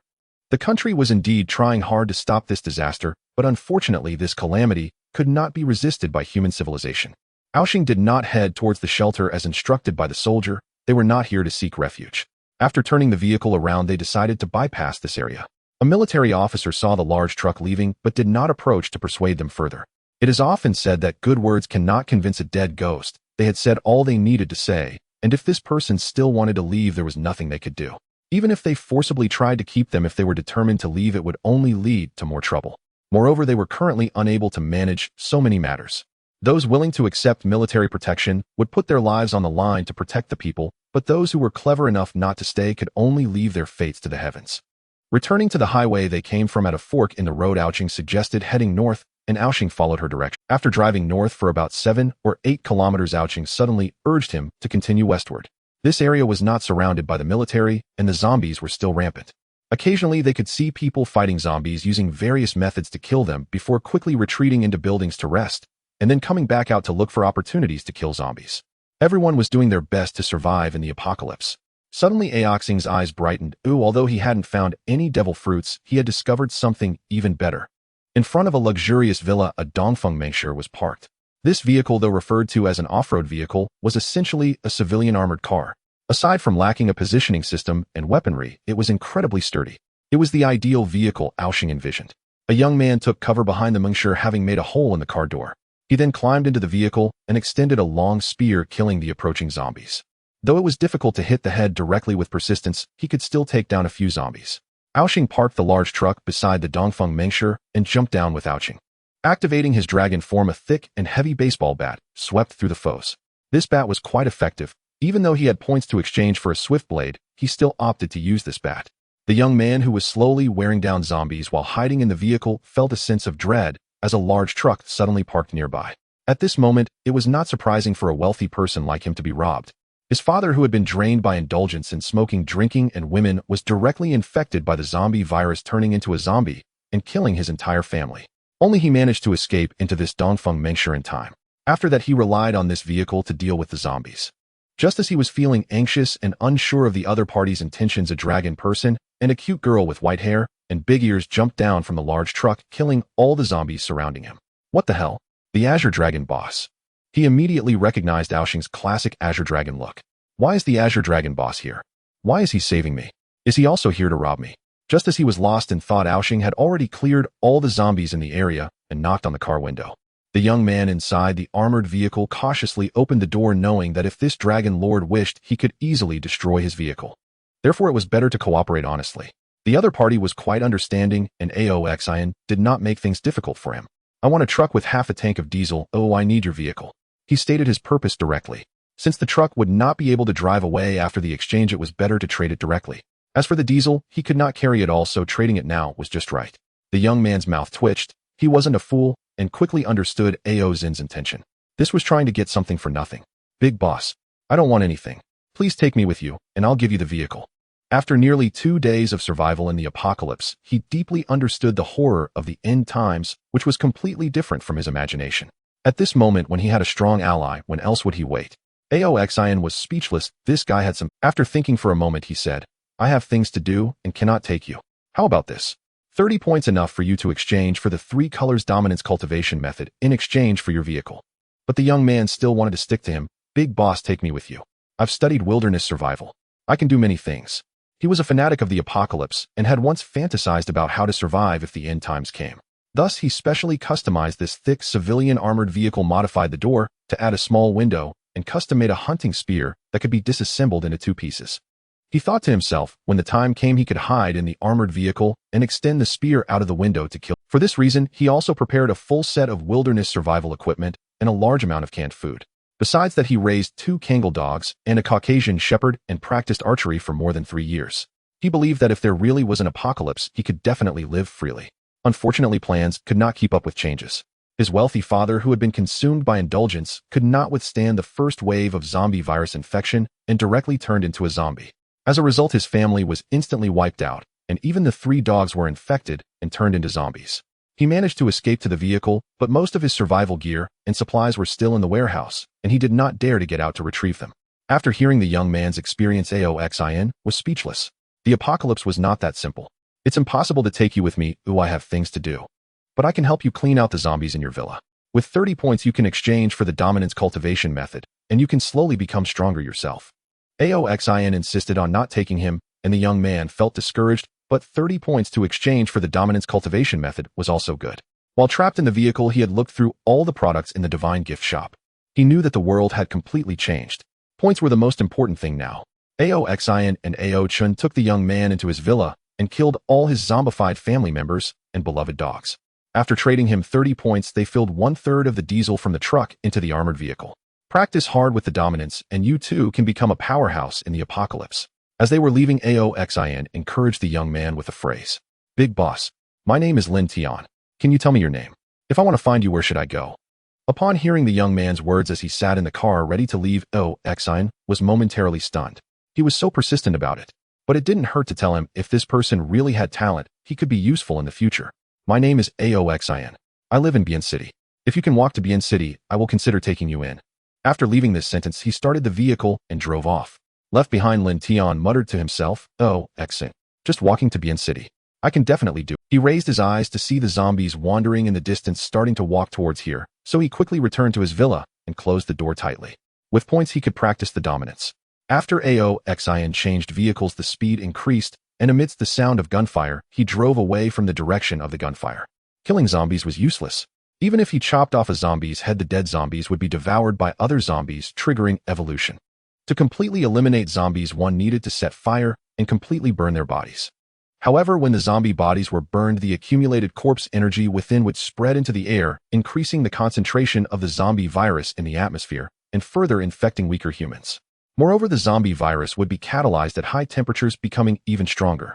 This was a dilemma. The only solution was to practice the dominance. The dominance was a process of body tempering, training the body to its extreme so that one would not fear the zombie virus or zombies. Other methods were merely superficial solutions. If only your treasure space were a bit larger.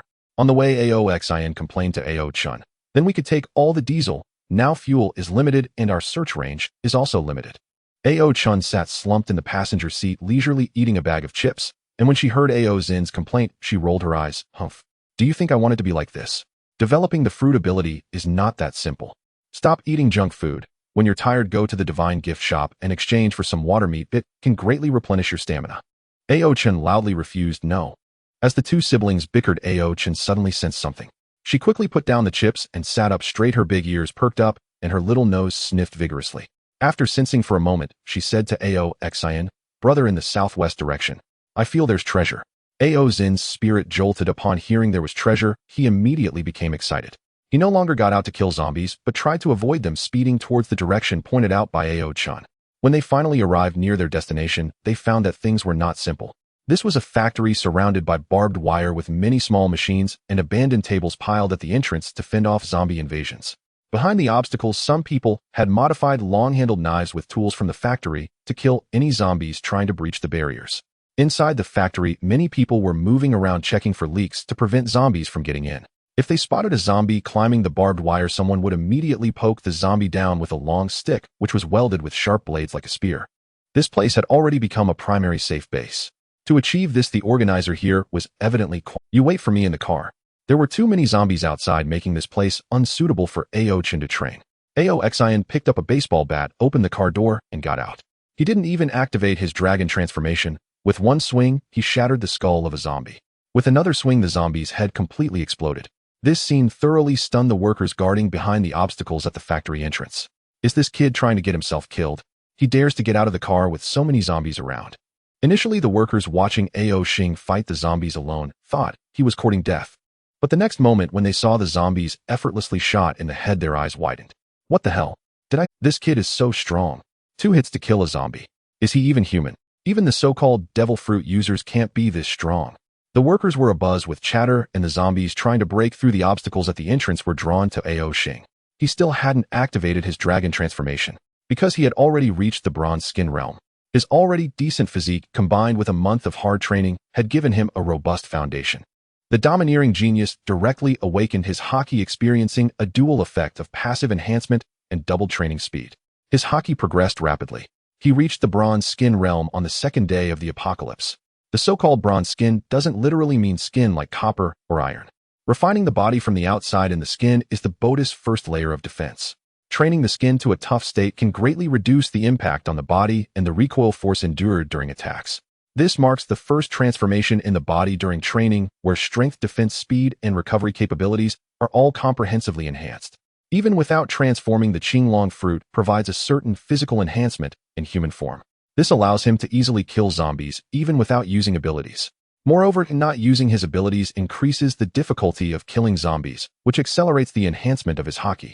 The workers behind the obstacles at the factory entrance stared in astonishment as Ao Xing fought fiercely. Soon someone noticed the key point. I know that vehicle of his, it's a Dongfeng warrior. It's a civilian armored vehicle. He could have driven away from the zombie horde, but chose to stop at our door. He must have intentions toward our base. Right? Hurry and tell the boss. Immediately a worker left to inform their leader about Ao Xing's action. Outside the factory, Ao Xing fought while retreating toward the vehicle. At the window, he called to Ao Chun, "Give me a piece of water meat." The massive consumption of haki left him extremely fatigued, and Ao Chun quickly exchanged a piece of water meat and handed it to him. He held the water meat in his left hand while raising the baseball bat with his right to continue smashing the zombies' heads. The combat skills honed in his previous life were gradually merging into his body in this life. Although he had never used a weapon like a steel rod before, the principles of hand-to-hand combat allowed him to feel increasingly comfortable wielding the baseball bat. This is also why he had never chosen to exchange for a short knife. On one hand, he looked down on the quality of the short knives. On the other hand, early-stage knives are not as useful as blunt weapons. With many zombies gathering in front of the factory, he didn't stop attacking for a moment. Inside the factory, a man with a darker complexion appearing to be around 30 years old and robust arrived at this large gate, led by a worker. Indeed a master. His expression was serious. Ao Xing's ease in killing zombies was extremely. If this person harbored ill intentions toward their base, could they resist him? Before coming, he had considered the thought of subduing this master after hearing the worker's account. But now it seemed that it would be difficult for him to suppress Ao Xing. Furthermore, this master was young at the fiery and arrogant age of youth. How could he easily submit? He immediately sent a message through the divine space. Old Wang, Old Wei, Old Lu, you three come over, each bring 2 people. In the communication channel, Old Wang asked in confusion, "Boss, what happened? We are about to kill this zombie." Old Lu also asked, "Yo, Old Zhang, what's going on over there?" Only Old Wei, without asking too much, saw the message and immediately rushed north with 2 people. Old Zhang said, "A master has come here and he might have designs on our base. I'm afraid we can't handle him and need you to bring a few people for support." A master? These people were even more surprised. "Boss, you have nearly 20 people there and still can't handle one master. Is he a devil fruit user?" Old Zhang replied, "No, he uses a baseball bat and can explode a zombie's head with just 2 hits. He's very strong. He might have awakened his haki. Just a few days in, and he can awaken haki." Old Wang and Old Lu were astonished and understood the seriousness of the situation. They told the workers nearby to focus on defense and wait for their return. Then they headed north with 2 strong workers. These few had already exchanged for the training method of armed color in the. Although they had not yet awakened their haki with the training method, their physiques had already surpassed everyone else, making them among the strongest individuals here. When all of them gathered at the north gate, they were shocked by Ao Xing's combat power. Damn, is he even human? He has definitely awakened armed color haki. Not only that, I suspect he has reached that bronze skin realm. He's no longer an ordinary person like us. Several of them gripped their weapons tightly. Fortunately, they were in the factory utilizing the lathes to produce many suitable weapons, allowing them to resist the zombies so easily. Old Zhang even suggested bringing all their families to the factory, using it as a base to resist the zombies. Not only did he propose this, but he also took the lead in doing so, driving a big vehicle with Old Wang and others to bring back the families of the workers. Along the way, of course, many people died. However, many more were safely brought back. Thus, he became the recognized leader of everyone and established a decent defense for this factory. Now seeing Ao Xing's strength, he couldn't help but feel nervous. "Boss, this young man is so strong, well, why not let him join us? Our lives would be much easier then." But someone immediately countered, "What if he competes for position with the boss? We absolutely cannot let him in. Besides, we don't even know him. Who knows what kind of person he is? This is the apocalypse. Oh, what if he has ill intentions toward your wives and daughters?" Before this person could finish speaking, he was interrupted. "Shut up, you fool." But there were still those who felt that having another master around could be beneficial. "Boss, don't worry, we will always recognize you. No matter how strong that person is, if he truly angers us, can he not sleep? We have plenty of ways to deal with him." Everyone was debating back and forth, causing Old Zhang to feel somewhat annoyed. He kept his eyes fixed on Ao Xing's movements, growing increasingly alarmed. This young man was like a seasoned warrior, every move and strike aimed to kill, without any unnecessary. Moreover, he always seemed to predict the zombies' next attack and reacted accordingly. He was certain this was definitely observation haki. Only after shedding his dragon transformation did Aoxian realize that to raise his dominance level quickly, he could not rely too heavily on the fruit's power. In the midst of the fight, he could feel with undeniable clarity that both his armament type and observation type haki had strengthened considerably. When he grew tired, he returned to the armored vehicle. Aochin handed him a strip of shui ro. Leaning on that morsel, he regained his strength and pressed on with the battle. A full hour later, the zombies before the factory's north gate had finally been wiped clean. His arm aching, he strode up to the factory gate. "I'm going in to fetch something." He said it plainly, revealing his purpose without preamble. But Lao Zhang was not so easily convinced. "What are you going to take?" Aoxian could not admit he sought a devil fruit. It seemed the fruit had been hidden in an unassuming place. Otherwise, these people would have consumed it long ago. "Some vegetables," he answered. The moment those words left him, Lao Zhang grew even more certain Aoxian's intent was to trick them into opening the gates and then seize the base. There was a stratagem in the classics. What was it? Take a route under false pretenses to destroy the enemy. Though only an ordinary worker, he had read the manuals. They would not be fooled. "We don't even have enough to eat ourselves. Go find food elsewhere." Lao Zhang refused. Aoxian narrowed his eyes. He had suspected they would not allow him pass so easily. "And if I absolutely insist on going?" The threat in his tone was thick. He might not be a killer by nature, but he was not one to spill blood wantonly. He simply hoped these people would be sensible. Clearly they were not. His threat only ignited their indignation. "You brat. Who do you think you are? Killing a few zombies doesn't make you invincible." "Damn right we aren't afraid of you. If you've got the guts, come on in." The workers clamored. Lao Zhang remained silent, testing how Aoxian would react. If he backed down now, that would be best. If a clash occurred, they were many. Would he truly dare slaughter them all? And if he provoked public wrath, even if he seized the factory, who would manage and rebuild it for him? What they did not know was that Aoxian had no true interest in the factory. He also knew they would never believe. An invisible presence radiated outward. The workers felt as if they faced a great sovereign's might. Their hearts quivered with fear, and some staggered to their knees. The most timid among them fainted outright. Only Lao Zhang and a few others who had some cultivation could look at him directly, and even they felt their hearts quake. "Conqueror's haki. It's definitely Conqueror's haki." One kneeling worker cried. "Let him lead us. Better to have him as head than to starve." Yeah, those who had been hurling insults at Aoxian moments before were shaken by that presence. One after another, they reversed course, eager to welcome a new ruler. Lao Zhang's face clouded. Despite all he had done for them, when it mattered most, they would not hesitate to sell him out. After unleashing Conqueror's haki, Aoxian no longer intended to bargain. It was too wasteful of time. Black light coalesced around his baseball bat. With a single brutal strike, he shattered the barriers the workers had laboriously set up. Lao Zhang tightened his grip on his weapon, but ultimately did not move. Aoxian shot him a glance. He had noticed Lao Zhang's petty gestures. "You'd better behave. Think about whose head is harder, yours or a zombie's." He then called toward the armored vehicle. "Xiao Chun. Come." Coming." Ao Chun, who had been watching, yanked the keys and leapt from the car, bounding over to Aoxian. What a lovely young woman. Only then did they notice another occupant in the vehicle, a beautiful girl in the blue. Their discovery prompted fresh speculation about Aoxian's identity. Aochin slipped his arm around Aoxian's left forearm, as if returning home, and led him deeper into the factory. The workers watched their retreating backs, and some kept their eyes on the parked car. A Dongfeng Mengsure. If we had that truck, we could more easily go into the city to scavenge. If you aren't afraid of that expert, try to steal it. No matter how strong he is, he's still human. By the time he notices, the car will be gone.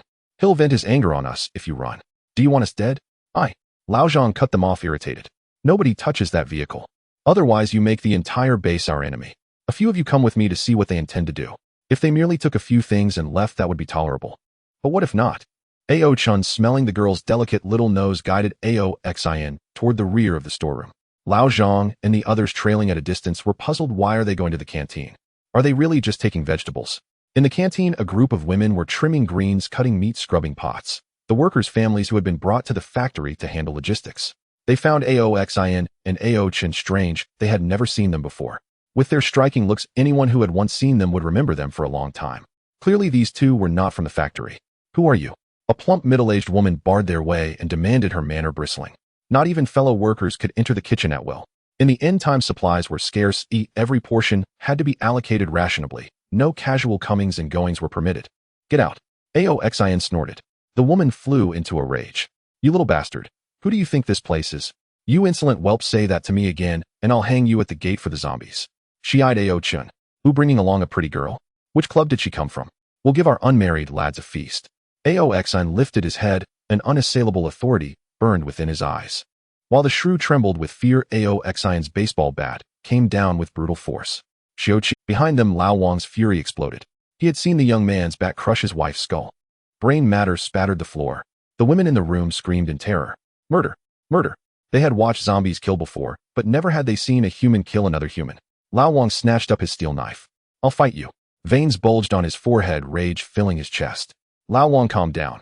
Lao Zhang tried to restrain him, but grief for a slain wife had stripped Lao Wang of reason. Rage unlocked boundless strength. Like a wild beast, he surged forward with blade lifted, determined to avenge his wife. Seeing he could not hold Lao Wang back, Lao Zhang stomped hard and ground out. Brothers, charge together. Our women were humiliated. We cannot let this evil man go. Aoxin's face remained expressionless. Insult him, and he might do anything. Insult his family, and he would demand a blood price. Xiaoqian, danger in the apocalypse is not only the zombies. People are dangerous too. Often the malice in the human heart is worse than any monster. Now you already dare to slay zombies, but do you dare to kill a person? Aoxin did not even glance back. With a slight sidestep, he raised his baseball bat and shattered Lao Wang's skull. Order has collapsed. When someone bullies or humiliates you, they must pay in blood. Turning to face the charging workers, Aoxin spoke to Ao Chun with quiet gravity. Ao Chun faltered. She had slain zombies without hesitation, yet taking a human life remained beyond her reach. To survive the apocalypse, one must cast aside all mercy. I strike not unless provoked, but if provoked, I will hunt down my enemy no matter how distant. The words had barely left his lips when Aoxin exhaled. A searing torrent of flame erupted from his mouth, stretching over 10 meters, incinerating every worker who rushed forward into ash. Oh, he's a devil fruit user. Only now did the others grasp Aoxin's true nature. Lao Zhang, their leader, staggered backward in terror, but Aoxin would grant him no chance to flee. In an instant, he transformed into a dragon and surged after them. Two sweeping blasts of scorching breath reduced all workers who had entered the cafeteria to charred remains. Returning to Ao Chen's side, the girl stood frozen in disbelief, while the women huddled trembling in the corners, shrinking under his gaze. Their psychological defenses crumbled instantly. Big brother, please spare me. I'm sorry. Don't kill me. Snot and tears streamed down their faces as wails echoed through the cafeteria, drawing even more people toward the chaos. Xiaochun, kill them. Aoxin pointed coldly at the women.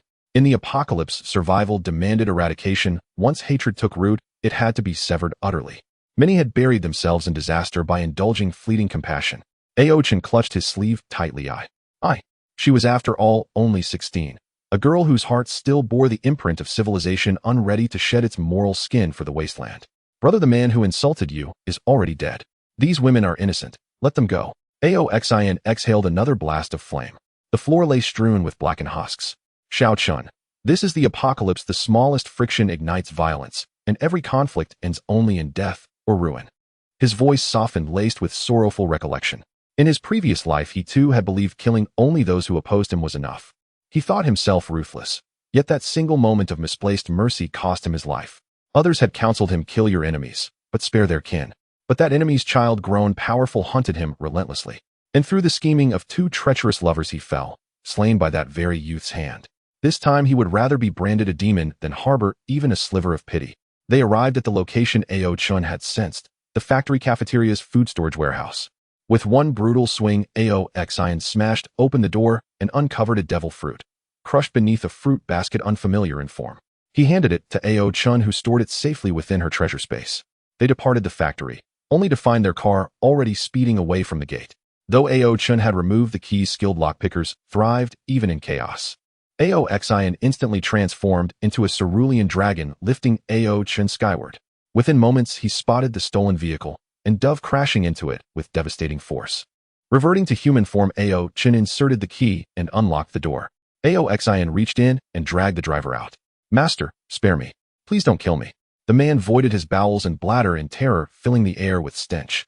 Aoxin grimaced and hurled him headlong into a nearby tree. In an instant, his skull burst open, life extinguished utterly. Back inside the car, Ao Chun sat silently, subdued and withdrawn. She had truly been shaken by her brother's merciless resolve, so unlike the Aoxin she knew. It was as if the man beside her were a stranger entirely. After a long silence, she ventured softly, brother, you were terrifying earlier. Aoxin sighed. Xiaochun, remember this, the world is now the apocalypse. Aside from our family, no one is beyond killing. Suddenly Ao Chun whispered, brother, did you reincarnate? Aoxin froze. Huh? What? Did I slip up somewhere? Why had she guessed this? Seeing his shock, her certainty deepened. Before the apocalypse began, you hoarded supplies obsessively. When I asked where the money came from, you stayed silent. I assumed you'd bled black market lenders dry. At first I was puzzled, but once the apocalypse struck, suspicion hardened into conviction. You must have known it was coming, or why prepare so meticulously? You insisted Mother take leave, and demanded I return home with absolute urgency. That unwavering certainty could only mean you knew. And ever since you came home, you felt alien, like a different person altogether. This Aoxin bears no resemblance to the one I grew up with. The Aoxin I knew would never kill so decisively. I've read countless web novels. Only two explanations fit: either you reincarnated, or you were possessed. Her voice dropped to a whisper. She dared not meet his eyes, fearing the brother before her might no longer be. Aoxin was astonished, yet not surprised. Xiao Chun had always been sharp, given all he'd done. Her deduction was inevitable. He smiled faintly. What if I were possessed? Ao Chen summoned her courage and stared straight at him. If you were, and learned I knew your secret, you'd kill me, wouldn't you? Still, I need the truth. Even if you end me, my parents know nothing. Since you wear my brother's body, please. And if you were possessed, is my real brother truly gone? Could I ever see him again? Aoxin felt a pang of warmth. His little sister, though terrified, risked death to protect her family and seek truth. She had not disappointed him. His voice softened, tender, and sure. Rest easy. You are speaking to your brother. I reincarnated. Ao Chen still doubted. Exasperated, Aoxin flicked her forehead sharply. Truly. Ow. Stupid big brother. That familiar playful tap confirmed it. This was her brother, not some usurper. Her fear dissolved, replaced by sudden excitement. Brother, how did you die in your last life? Was I strong in your past? And what of mom and dad? Are they? Mention of his past dimmed his expression. You all died. Ao Chun fell silent. This was a sorrow too deep for words. Aoxin's tone turned solemn. But this time, I will let no harm touch you. No matter who dares threaten you, I will exterminate their entire bloodline. Xiao Chun, we will survive to the very end. After leaving the factory, the two continued westward. Along the way, whenever they encountered hordes of zombies, they would dismount and engage in combat. Aoxin deliberately refraining from activating the Azure Dragon's abilities to cultivate his Haushiko Haki. Ao Chun had yet to awaken her Haushiko Haki and remained comparatively weak. However, with the speed enhancement granted by her treasure rat, she fought zombies with remarkable ease. Thus, they journeyed westward for 3 days. Brother, my blade is chipped. After another fierce battle, Ao Chen sat in the passenger seat, catching her breath. Her naval cutlass, a standard-issue weapon, had dulled significantly through repeated use. Its cutting efficiency against zombies greatly diminished. Aoxin took the long blade from her hands and examined it closely. Not only were there nicks along the edge, but the blade itself had warped, and even the hilt's joint showed signs of loosening. This was precisely why he had avoided exchanging for ordinary blades. Such weapons proved fundamentally inadequate. Even a fine blade failed to meet his standards. To sustain prolonged combat, one required at minimum a great blade. Only such a weapon, when continuously refined and fortified by armament haki over time, could ascend to unbreakable perfection. If it's chipped, we'll simply replace it. Aoxin shrugged indifferently and spent 100 points to acquire a new standard naval cutlass for Ao Chun. Her original blade, though damaged, was not beyond repair. Sharpening and minor refurbishment could restore its functionality. Yet Aoxin lacked both the tools and time. Fortunately, the divine bestowal space allowed item recycling. The chipped blade was returned directly to the space, yielding 50 points in compensation. Though the return rate felt steep, he accepted it without complaint, for his sister's strength was worth every point. Over those 3 days, they had found no further devil fruits. Ao Chen's initial enthusiasm began to wane. She even wondered whether her ability had faltered, or whether devil fruits were rarer than she'd imagined. Aoxin reassured her that this was entirely normal. In his past life, he had survived into the second divine bestowal era. According to statistics compiled by a formidable faction, over 10,000 distinct ability users had emerged.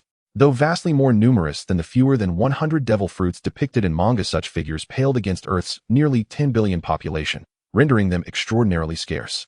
1 in a million. To have acquired 5 devil fruits within mere days was already extraordinary. Brother Ao Chen slid her newly acquired blade into her treasure storage space and pointed toward a narrow path branching off beside the road. There, Aoxin looked up, startled. His map indicated that direction led deep into the mountains. They had now reached the outskirts of Shindu, surrounded on all sides by rugged mountain ranges. Ascending into the highlands would reduce zombie encounters. Indeed, in his past life, many survivors had fled into remote mountains awaiting the end of the apocalypse. Yet the apocalypse swiftly erased human civilization. Those who escaped the zombie tides into the deep mountains forfeited their chance to grow stronger. Some perished from starvation, Others succumbed to escalating concentrations of the zombie virus in the air, transforming into undead themselves, or fell prey to wild beasts. I sensed something valuable lies that way. Ao Chun herself sounded uncertain, intuition was elusive, and her previous instinctive detours had yielded no treasures. All right, I'll follow your lead. Trusting her implicitly, Ao Xin immediately steered the vehicle toward the mountains. With no zombies blocking the road, the car surged forward at full throttle. Ao Chun propped her slender fair-skinned legs up onto the dashboard, snacking leisurely while browsing videos and posts within the divine bestowal space. Haha, this is absolutely hilarious.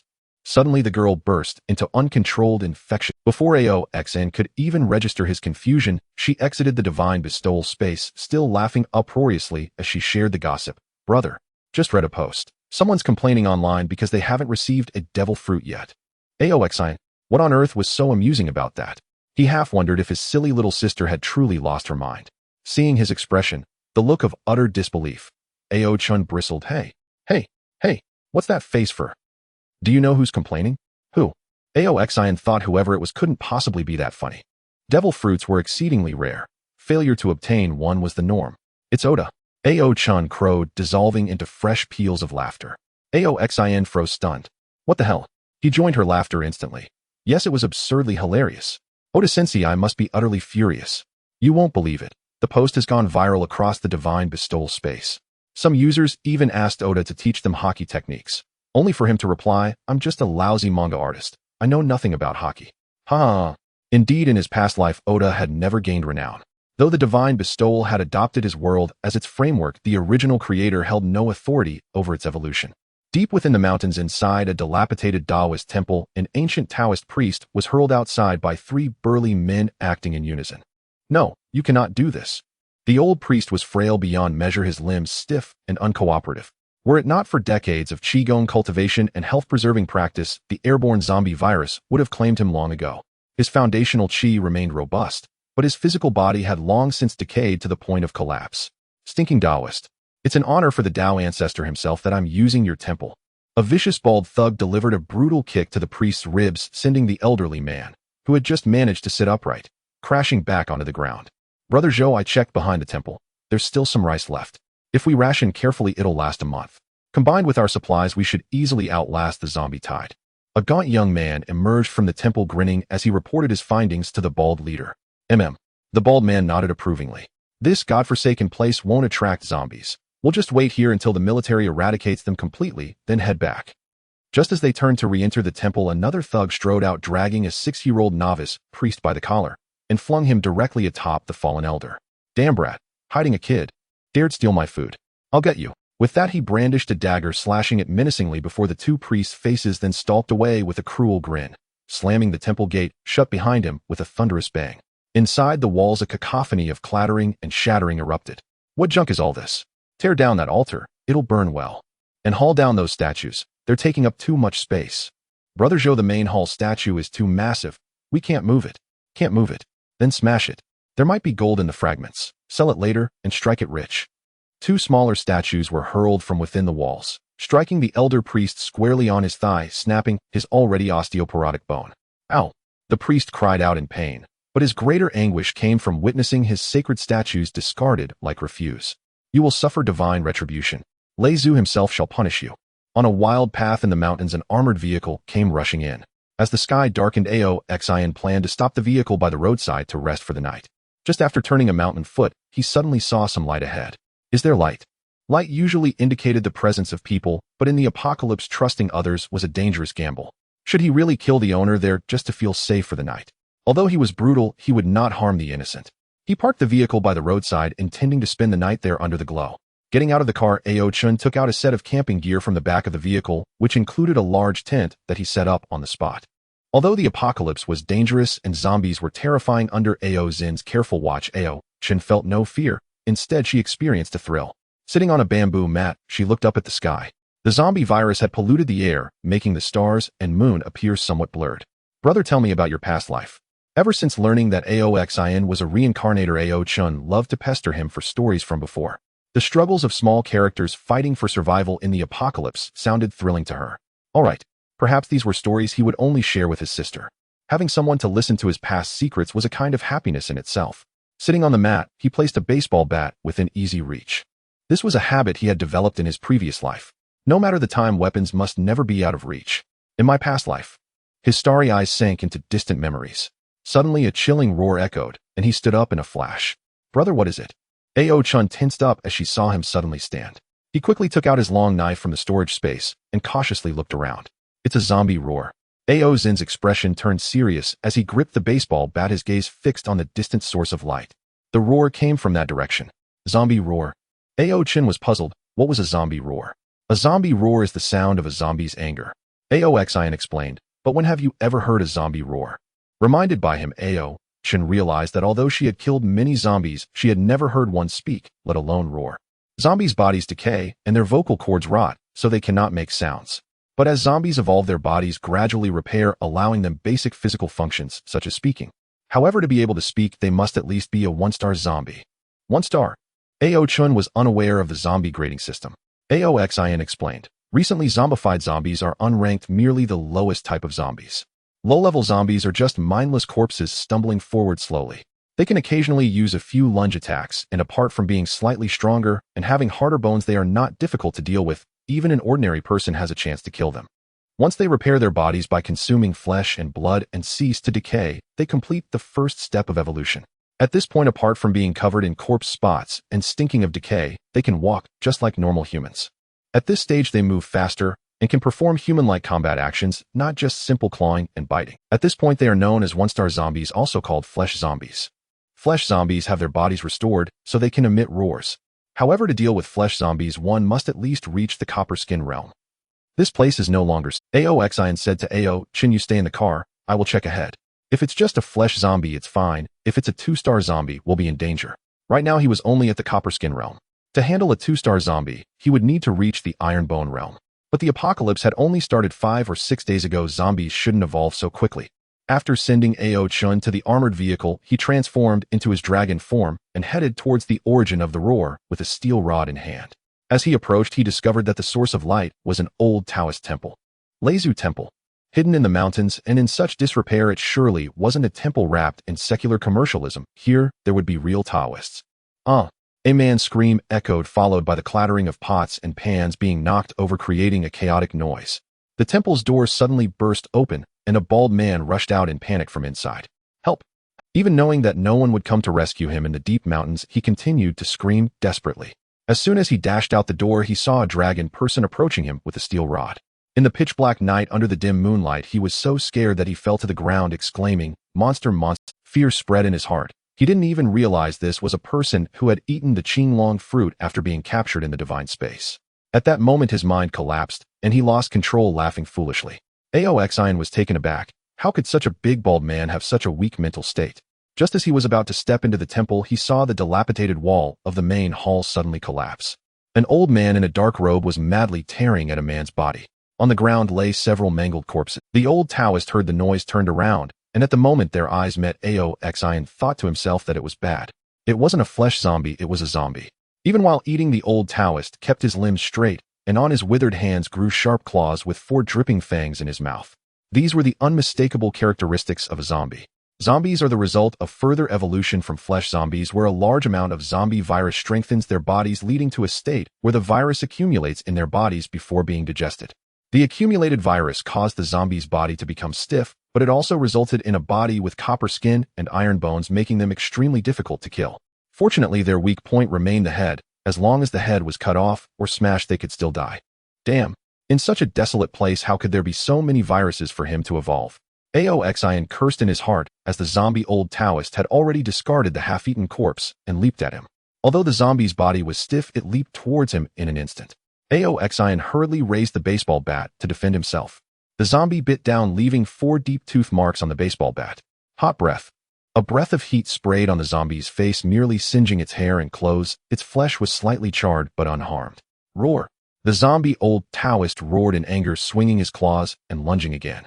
Thunderous 8 trigrams.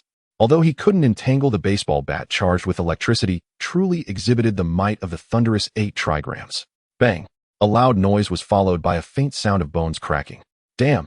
Ao-chun cursed silently. The zombie's skull was as hard as steel. This custom-made, thickened and weighted baseball bat actually broke. The only achievement was a slight crack on its roar. The zombie old Taoist howled, baring its foul-smelling sharp teeth as it lunged at Ao Xing's neck. He quickly stepped back, simultaneously exhaling a breath of hot air and thunder, temporarily halting the zombie. "Brother!" A scream came from behind. It was Ao Chun, who had heard the sounds of battle and rushed down from the armored vehicle. This was her first time witnessing Ao Xing being pushed back by a monster. Xiao Chen burrow underground. "Wait for me to kill it before you come out." He had initially thought it was just a flesh corpse, but it turned out to be a 2-star zombie. Such zombies possessed monstrous strength and tough bodies. The armored vehicles of human civilization could no longer defend against it. Thus, for Ao Chun, the underground was a much safer option. She knew she couldn't help in such a situation, so she quickly transformed into a tiny white-furred mouse with golden patterns and swiftly burrowed underground. Ao Xing was slightly out of breath. After using hot air twice in succession and maximizing the output of the lightning, he could control his stamina was depleting rapidly. Moreover, that last blow had stirred the blood within him.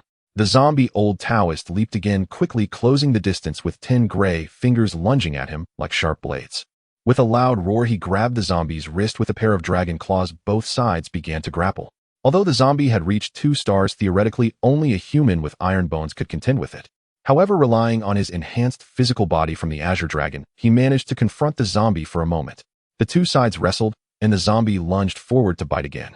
Ao Xing gritted his teeth, lowering his head and using his dragon horns to ram into the zombie's forehead. The dragon horns were quite sharp, and with all his might he pierced one of the zombie's eyes, even driving the horn deep into its brain. If an ordinary creature were to receive such a blow, it would surely be dead. However, the zombie felt no pain. It threw its head back, pulling its head from the dragon horn with a furious roar, its arms slightly bending. Ao Xing's heart skipped a beat. The reason the zombie's limbs were stiff was due to the accumulation of the zombie virus in its body. Once it fully absorbed and integrated this virus, its flexibility would return. The slight bending of the zombie's arms indicated that it was accelerating the absorption and fusion of the zombie virus. He couldn't afford to remain in a stalemate any longer. Zombies had infinite stamina. He would eventually be worn out. Another roar allowed him to throw the zombie's arms away, transforming into the Azure Dragon and soaring into the sky. The dragon's tail struck down, causing the zombie to stumble, and a bolt of thunder struck down, further charring its body. Bad wind. Countless wind blades spewed forth from the dragon's mouth, and even the zombie's tough skin was shredded into numerous pieces. As the winds swirled, the Azure Dragon dove down, grabbing the zombie's arms with its dragon claws and lifting it up.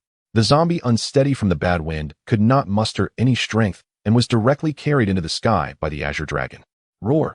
The dragon claws exerted force, intending to tear the zombie in half. However, the zombie was also exerting force inward, and he couldn't rip it apart.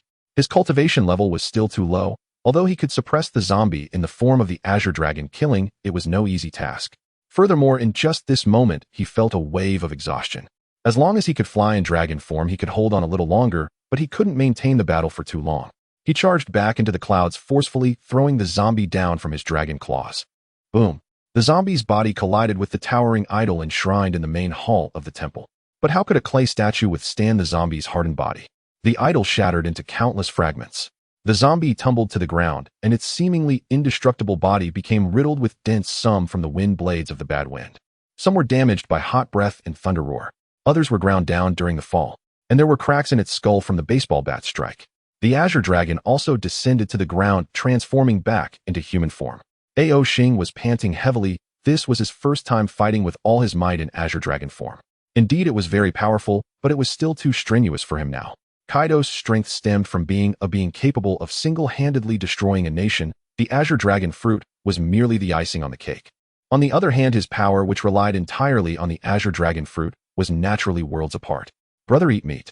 Just as he was catching his breath, Ao Chen suddenly emerged from underground and handed him a piece of rejuvenating meat. She had anticipated that her brother's stamina would not hold out, so she entered the divine space in advance to exchange for rejuvenating meat to quickly restore Ao Xing's stamina. Taking the rejuvenating meat, Ao Xing began to chew it vigorously. Ao Chun, understanding, quickly burrowed back underground to avoid being a burden. With some stamina restored, the zombie old Taoist had already regained its footing. It transformed back into a hybrid beast form, covering its dragon claws with armed color, engaging with the zombie. With the dual protection of armed color and dragon scales, he could effectively avoid the invasion of the zombie virus. However, continuing this way would still lead to his demise. He needed a weapon. Bang! After another collision, he quickly retreated, but it was already too late to enter the divine space to exchange for a weapon. Ao Chen also did not have enough points. Just as he was pondering a countermeasure, he suddenly caught sight of an iron rod that had fallen beside the shattered idol. What is that? He suddenly remembered. This was the Lei Zhu temple, and this bamboo-joint iron rod was the steel whip held by the idol of the Thunder Ancestor. This thing was at least sturdier than the baseball bat, right? Ao Xing lunged toward it, picking up the iron whip from the ground. Due to the height of the idol, this steel whip was also longer and thicker. Ordinary whip-type weapons usually do not exceed 80 centimeters in length, while this one was a full 1 meter too. The whip body was also thicker, and it felt heavier. With his current strength, it was just right to use. Just as he picked up the bamboo-joint steel whip, the zombie old Taoist lunged at him again. Its body was already battered, but its offensive momentum remained fierce. Ao Xing exerted his last bit of strength, unleashing the most violent current, with lightning and armed color intertwining around the bamboo-joint steel whip, smashing fiercely towards the zombie old Taoist's forehead. Bang! The tremendous recoil shattered the dragon scales on his palm, but the zombie old Taoist's head was also crushed under this strike. The violent current surged into the zombie's flesh. The burnt smell of roasted zombie meat filled the air, and the zombie virus within its body, catalyzed by the high temperature of the current, also spread into the atmosphere. He exited the hybrid beast form, unable to hold onto the heavy bamboo-joint steel whip any longer, dropping it on the ground. Ao Xing felt an overwhelming ache and weakness all over his body. Ao Chun, who had burrowed underground, heard the battle above cease and cautiously emerged from a distance. Upon seeing Ao Xing slumped on the ground panting, she quickly ran over to offer him rejuvenating meat and fresh water. After a brief rest, Ao Xin and his companion entered the dilapidated Taoist temple to investigate. At the entrance, the bald man they had first encountered lay dead amidst the aftermath of the battle. Inside the temple, shattered deities, overturned implements, and fragmented corpses were scattered. These corpses were severely mutilated, rendering them incapable of transforming into zombies. The rear hall had once been the living quarters of the old priest, and it remained intact even as the main hall collapsed. The room was piled high with various supplies and a few sleeping mats. This should be safe. Let's rest here for Ao Xin drove the armored vehicle to the entrance, blocking the door to prevent others or zombies from entering. In the backyard, there was a well, and he tested it to find it still usable. He stood guard outside, allowing Ao Chun to take a bath with well water. After days of travel, although they had food and drink, bathing remained a luxury. The water plant had long ceased operations, and the tap water system was no longer functioning. On the road, there were even fewer places to wash up. Having experienced the apocalypse in his past life, Ao Xin was indifferent, but for someone like Ao Chun, a clean-loving young girl, it was a bit hard to endure. Now that there was finally a well, she was naturally delighted. Ao Xin moved a stool outside the courtyard and gazed up at the night sky. Suddenly, he felt a stir in his heart and entered the divine space.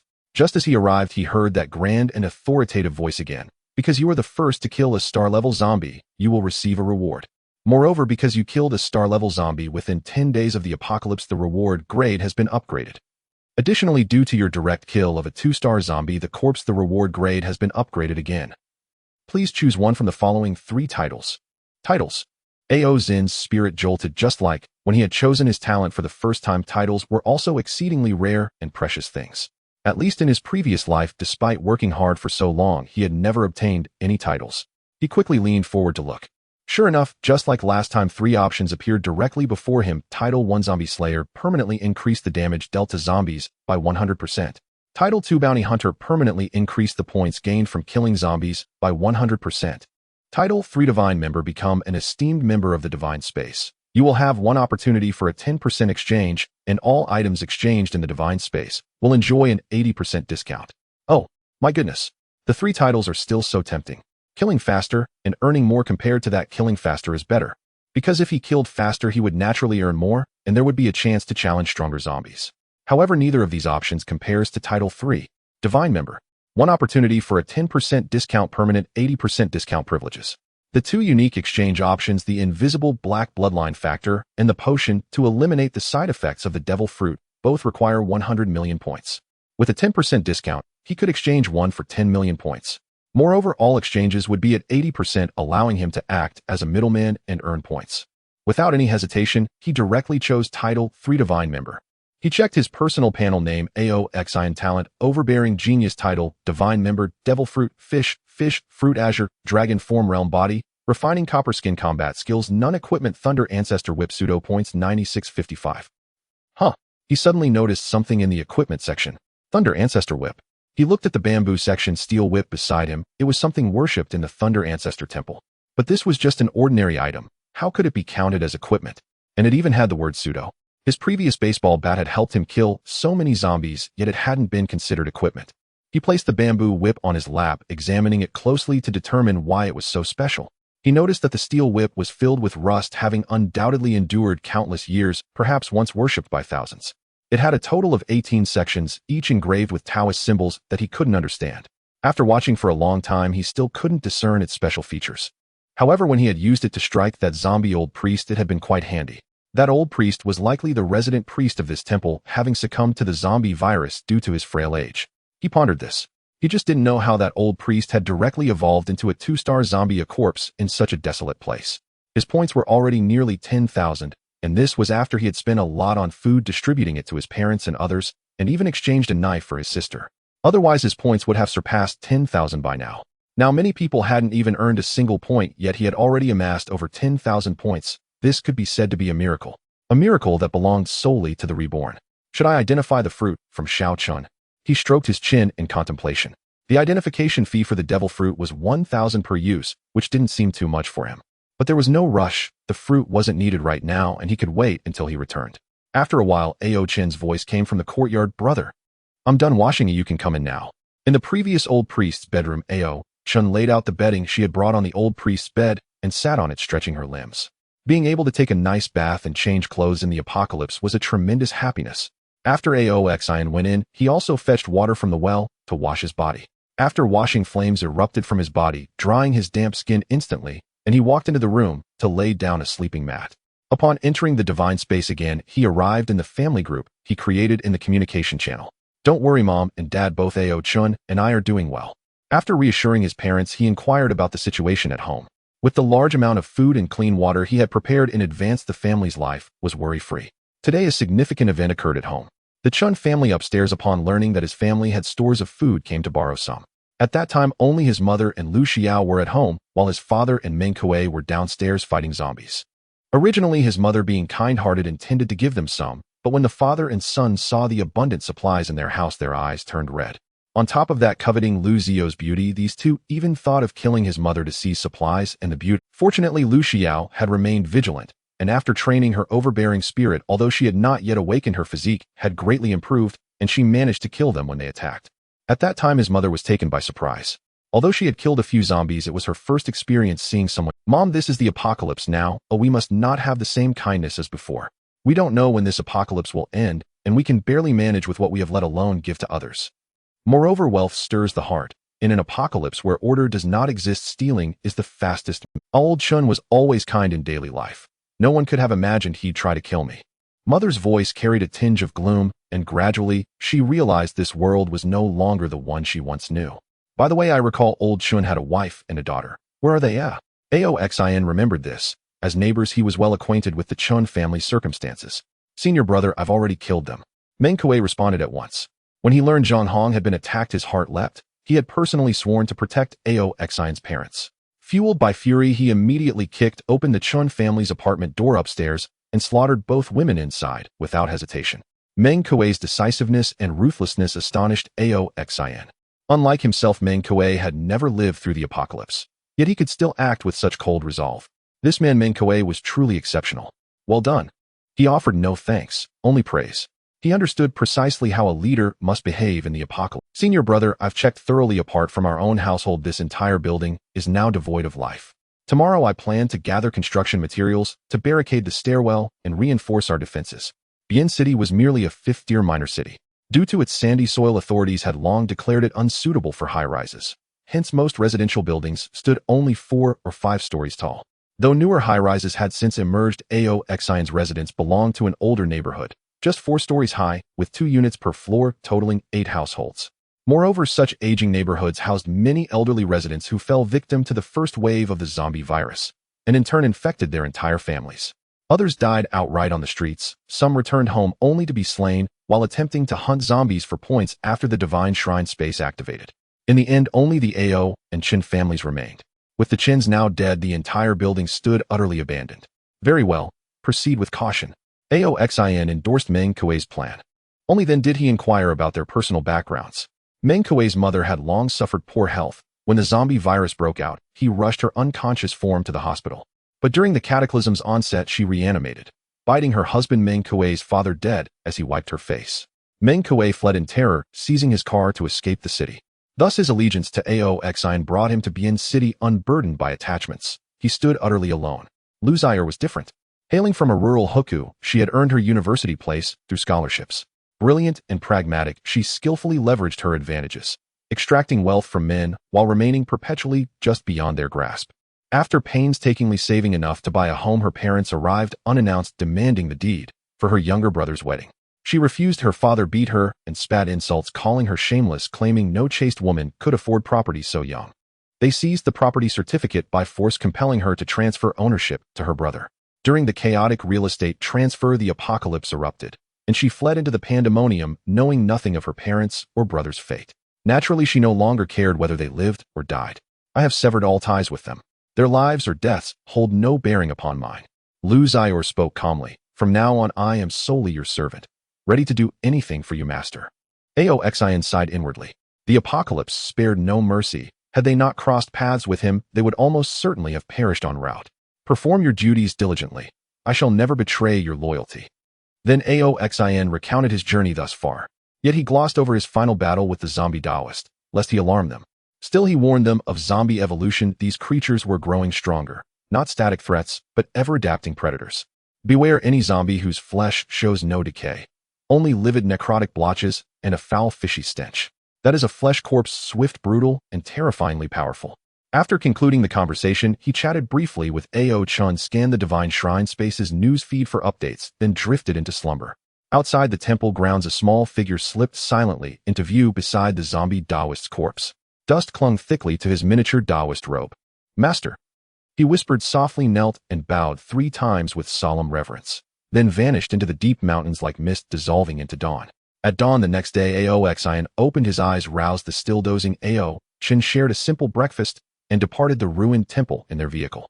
The sole change was the baseball bat beside him, now replaced by a thick segmented bamboo steel whip. In the passenger seat, Ao Chun rubbed her drowsy eyes and nodded off repeatedly. Those 6 days had passed since the apocalypse began. Her ingrained habit of sleeping late had yet to yield to its merciless rhythm. Meanwhile, in Yu Province's capital city, the military had herded the majority of zombies into a concentrated zone. Massive ordnance roared in unison, the thunderous detonations louder and more devastating than ever before. Countless zombies exploded into gore. Yet as long as their heads remained intact, they scrambled for nearby corpses, tearing flesh from bone and devouring it raw. Deploy flamethrowers. The military had already discerned the grim truth. Mere dismemberment was futile. Their heads shattered only fed other zombies. Thus, after rigorous analysis, flamethrowers entered active deployment. Following successive artillery barges, troops clad in protective gear advanced forward, wielding roaring incendiary tubes. Air temperatures soared. At the microscopic level, beyond human sight, the zombie virus writhed, mutating violently, splitting, recombining, forging itself anew into something fiercer, more resilient. At last, a flesh corpse burst forth from the carnage, its skin unrotted, mottled with necrotic stains, limbs coiled with lethal agility. Flames licked its flesh, but failed to consume it instantly. With a sharp crack, its jaws pierced even reinforced armor. More flesh corpses emerged, each harder to wound, stronger, swifter than the last. Even bullets lost their lethality. High-caliber sniper rounds punched gaping wounds, but inflicted little functional impairment, failing to drop them outright. Still, the military held its ground, relying on overwhelming thermal firepower, until rising heat catalyzed the birth of a true zombie, a creature that carved through ranks like a scythe, through wheat, utterly untouchable. To expedite kills, soldiers avoided hand-to-hand combat, opting instead for ranged fire. Thus, they earned no points, acquired no aura of dominance, and cultivated no martial strength.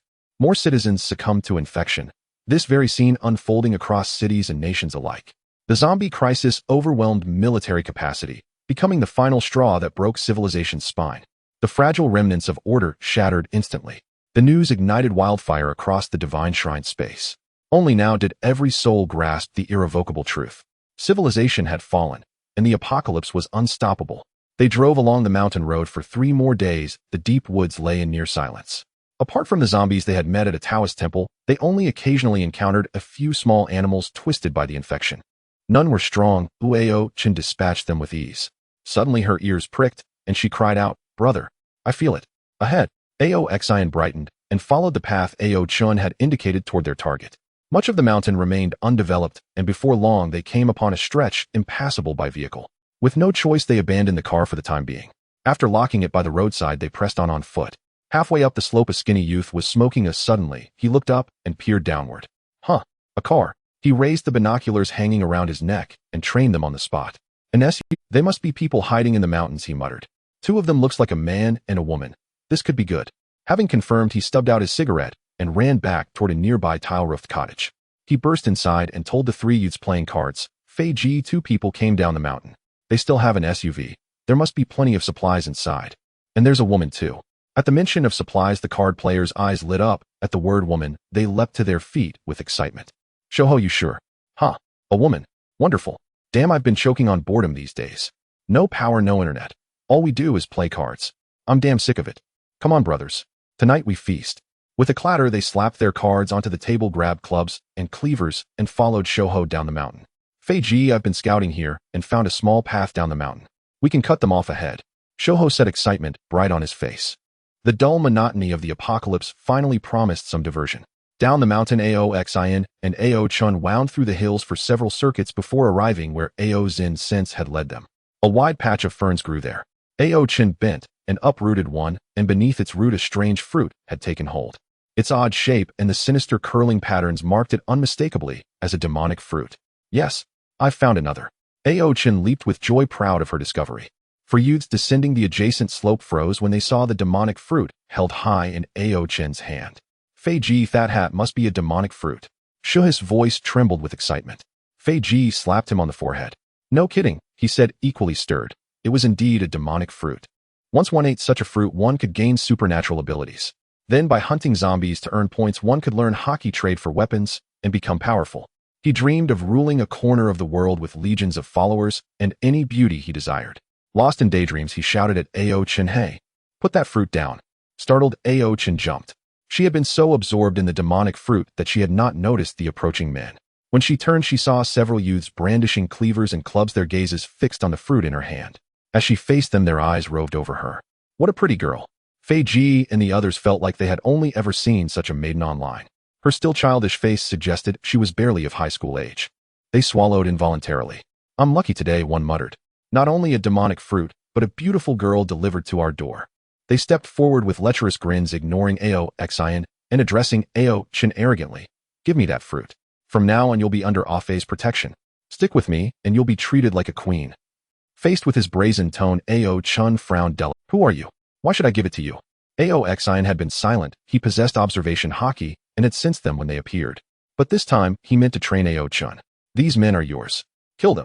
Ao Chun was taken aback. She still hesitated to take a life. Aoxin said, if you were still that ordinary girl, what fate would befall you in their hands? You balk at being merciless. Do you think they would be merciful? In times of peace, they were parasites of society. In the apocalypse, they are the filth of the world. Such people deserve to die, all the more for tormenting you. What are you waiting for? He roared, startling the youths. Recovering, they spat curses and jeers at him. What the hell are you? Damn, you will kill you first. Keeping the girl is enough. You can go die. They swung their crude weapons at Aoxin, their strikes clearly intended to kill. At that, Ao Chin's blood boiled. She shared Ao Zin's nature. Insults against her she might endure, but anyone who harmed her family would not be tolerated. You dare insult my brother? You're asking for death. She slipped the demonic fruit into her storage pocket and drew her blade. The long sword slid from its scabbard, flashing a cold light. Having trained in tricolored hockey, and with Ao Zin's close guidance, her ability had advanced swiftly. After days of battling zombies, even without entering the Duobao rat's human-beast form, her strength was far beyond that of these hiding thugs. Her blade sliced across Shuh's throat and severed his head in a single stroke. It was a technique forged in fights against the undead. Since only removing a zombie's head could truly kill it, every one of Ao Chen's moves was aimed at decapitating. Shuh's head thudded to the ground. Fei and the others reeled in horror. They had never imagined such a delicate-looking girl could slaughter with such ruthless decisiveness. A single beheading seemed like legend to them. Yet now they were trapped: either kill the girl and subdue her, or be hardening their hearts. One spat. You filthy bitch, you refuse courtesy and take punishment. Wait and see what'll do to you. But after Ao Chen severed Shuh's head, the tension of killing left her. Her zombie-honed blade work matched to her enhanced body made dealing with these ordinary thugs almost effortless. Aoxin stood to the side and watched. The girl's technique was crude, but given how little time she had trained, it was already impressive. Thud. She used the blade's flat to block a cleaver swung by a tattooed youth stepped to his side, and with a single cut another head rolled free. As another person died, the remaining two felt an even greater fear. The saying goes, one man sacrifices himself, 10,000 cannot resist. If one harbors cowardice, even tenfold strength cannot be unleashed. The blade flashed repeatedly, and in just a few seconds, yet another head rolled away. Ah-Fei was so frightened that his legs trembled. He dropped the axe in his hand and knelt on the ground begging for mercy. I'm sorry, please spare me. Big brother, big sister, I was wrong. Just let me go like a fart. Even though he had witnessed zombies killing, the impact of humans killing each other was still different. The opponent dropped his weapon to plead for mercy, leaving Ao Chun, who had already tasted blood, somewhat at a loss. She looked blankly at Ao Xing, unsure of what to do. Ao Xing said flatly, kill. Her voice was not loud, but it carried the weight of an overlord's intimidation, making Ao Chun subconsciously want to obey her words. With a swift strike of the long knife, the young man named Ah-Fei was decapitated. Xiao Chen, remember, in the apocalypse, if you make enemies, you must eradicate them completely. Any hesitation or softness from you will plant the seeds of your own death. In my past life, I died because of a moment of weakness. Ao Chen looked at the 4 corpses before her, all killed by her own hands. She felt a bit uneasy, but it was not to the extent of vomiting. It was merely her discomfort from killing for the first time. Nodding gently, she obediently replied, I remember. The two returned the same way. The car remained in place. After getting in, they did not continue deeper into the forest, but instead headed out of the mountains. Having obtained 2 devil fruits, but with the car's fuel running low, if they couldn't find a gas station to refill the diesel, they would have to return now. With the further outbreak of the zombie virus, the satellite system had collapsed and navigation could not continue. They had to rely on their memories to move forward. I remember there was a gas station on our way here. Let's go check it out. As they drove towards the gas station, there were hardly any cars frantically fleeing on the highway. People either hid in the cities trying to find ways to survive or had already fled. However, most of those who escaped had perished on the road. With no one on the highway, there were very few zombies. This was because zombies were attracted by human presence and would gather in places with crowds. Without any obstacles, they arrived at the gas station. Ao Chun waited in the car while he got out to check the situation at the gas station. Fortunately, there was still some fuel left. They filled all the empty fuel tanks in the car. This time they did not continue west, but drove north. This way they wouldn't stray too far from home. After heading north for 3 days, they changed direction a few times under Ao Chen's guidance. Unfortunately, they did not find any more devil fruits. They refueled once again and continued heading northeast. Without navigation, relying on instinct and experience, they should have already left Yuzhou and reached the Bingshu region. Let's search for 3 more days. Regardless of whether we find anything, we must return. Ao Xing said the satellite navigation has failed. If we keep going, we might get lost and not find our way home. Ao Chen nodded. Okay, let's search for 3 more days. After so many days out, only finding 2 devil fruits was hard for her to accept. She thought that with her fruit abilities, she should at least find a dozen fruits. After all, according to Ao Xing, there should be at least 10,000 devil fruits in the world. Finding 2 is already quite good. 10,000 fruits are scattered all over the world, and we've only been searching parts of Yuzhou and Bingshu. To find 2 is already an extraordinary capability for you. After being complimented, Ao Chun felt a bit happy, but still said 2 is too few. At least 1 for mom, 1 for brother Meng Kuei, and 1 for sister Xiao. We're still missing 1. In fact, she had 3 fruits in her storage space, but 1 was a thunder fruit, which she reserved for her brother to use after he takes the demonic potion. She believed that her brother would definitely obtain those 2 unique exchange options from the divine gift store. On the desolate road, a civilian armored vehicle sped along the highway. Suddenly, a gust of yellow sand rose, and Ao Xing frowned, stopping the vehicle. Brother, what's wrong? The drowsy Ao Chun was suddenly awakened by the abrupt break. She looked around in confusion. The area was still a desolate road, and there were no zombies. Guests are coming. Ao Xing picked up the bamboo stick steel whip beside him, opened the car door, and stepped out. As he exited the vehicle, the rolling yellow sand ahead suddenly calmed and transformed into a person. Seeing this scene, Ao Chen's eyes widened. Natural type sand fruit. Instantly, she was wide awake and opened the car door to step outside. For her, the armored car was not the safest place. Being outside felt safer. Standing on the ground, she could use earth escape at any time, which was much more convenient than being in the car. Ao Xing heard the sound of the car door and knew Ao Chen had gotten out and did not stop her, as the vehicle was indeed not very safe. The yellow sand converged, revealing a tall young man dressed casually. His face was resolute with sword-like brows and starry eyes as he examined the Ao siblings up and down. Not many can still run wild in the wilderness at this time. He stood with his hands in his pockets, looking quite relaxed. Let me introduce myself, Li Hui, a user of the natural type sand fruit. Would you like to join my faction? Ao Xing replied expressionlessly, no need. Li Hui, he knew, had gained fame in his past life not only in Huagua, but was an extremely famous figure worldwide. With his natural abilities, his strength increased rapidly. He even established his own faction, calling himself the Desert Emperor. To make this title more fitting, he even led people from Bingshu to conquer the Gobi, sweeping through to the Middle East without encountering any rivals. It was not until several powerful Westerners became wary of his rapid expansion and joined forces to suppress him that his territorial range was compressed. However, his strength had been recognized, and he was rated as one of the world's top 10 powerhouses. Though he had not been training for long, he was a mysterious inheritor of ancient martial arts. After the apocalypse hit, his already strong physical quality combined with his ancient martial arts experience allowed him to cultivate more aggressively than others. Even now, he might have already awakened the armed color. Coupled with the natural type sand fruit, he could defeat even flesh zombies. No, Li Hui was not angered by the rejection.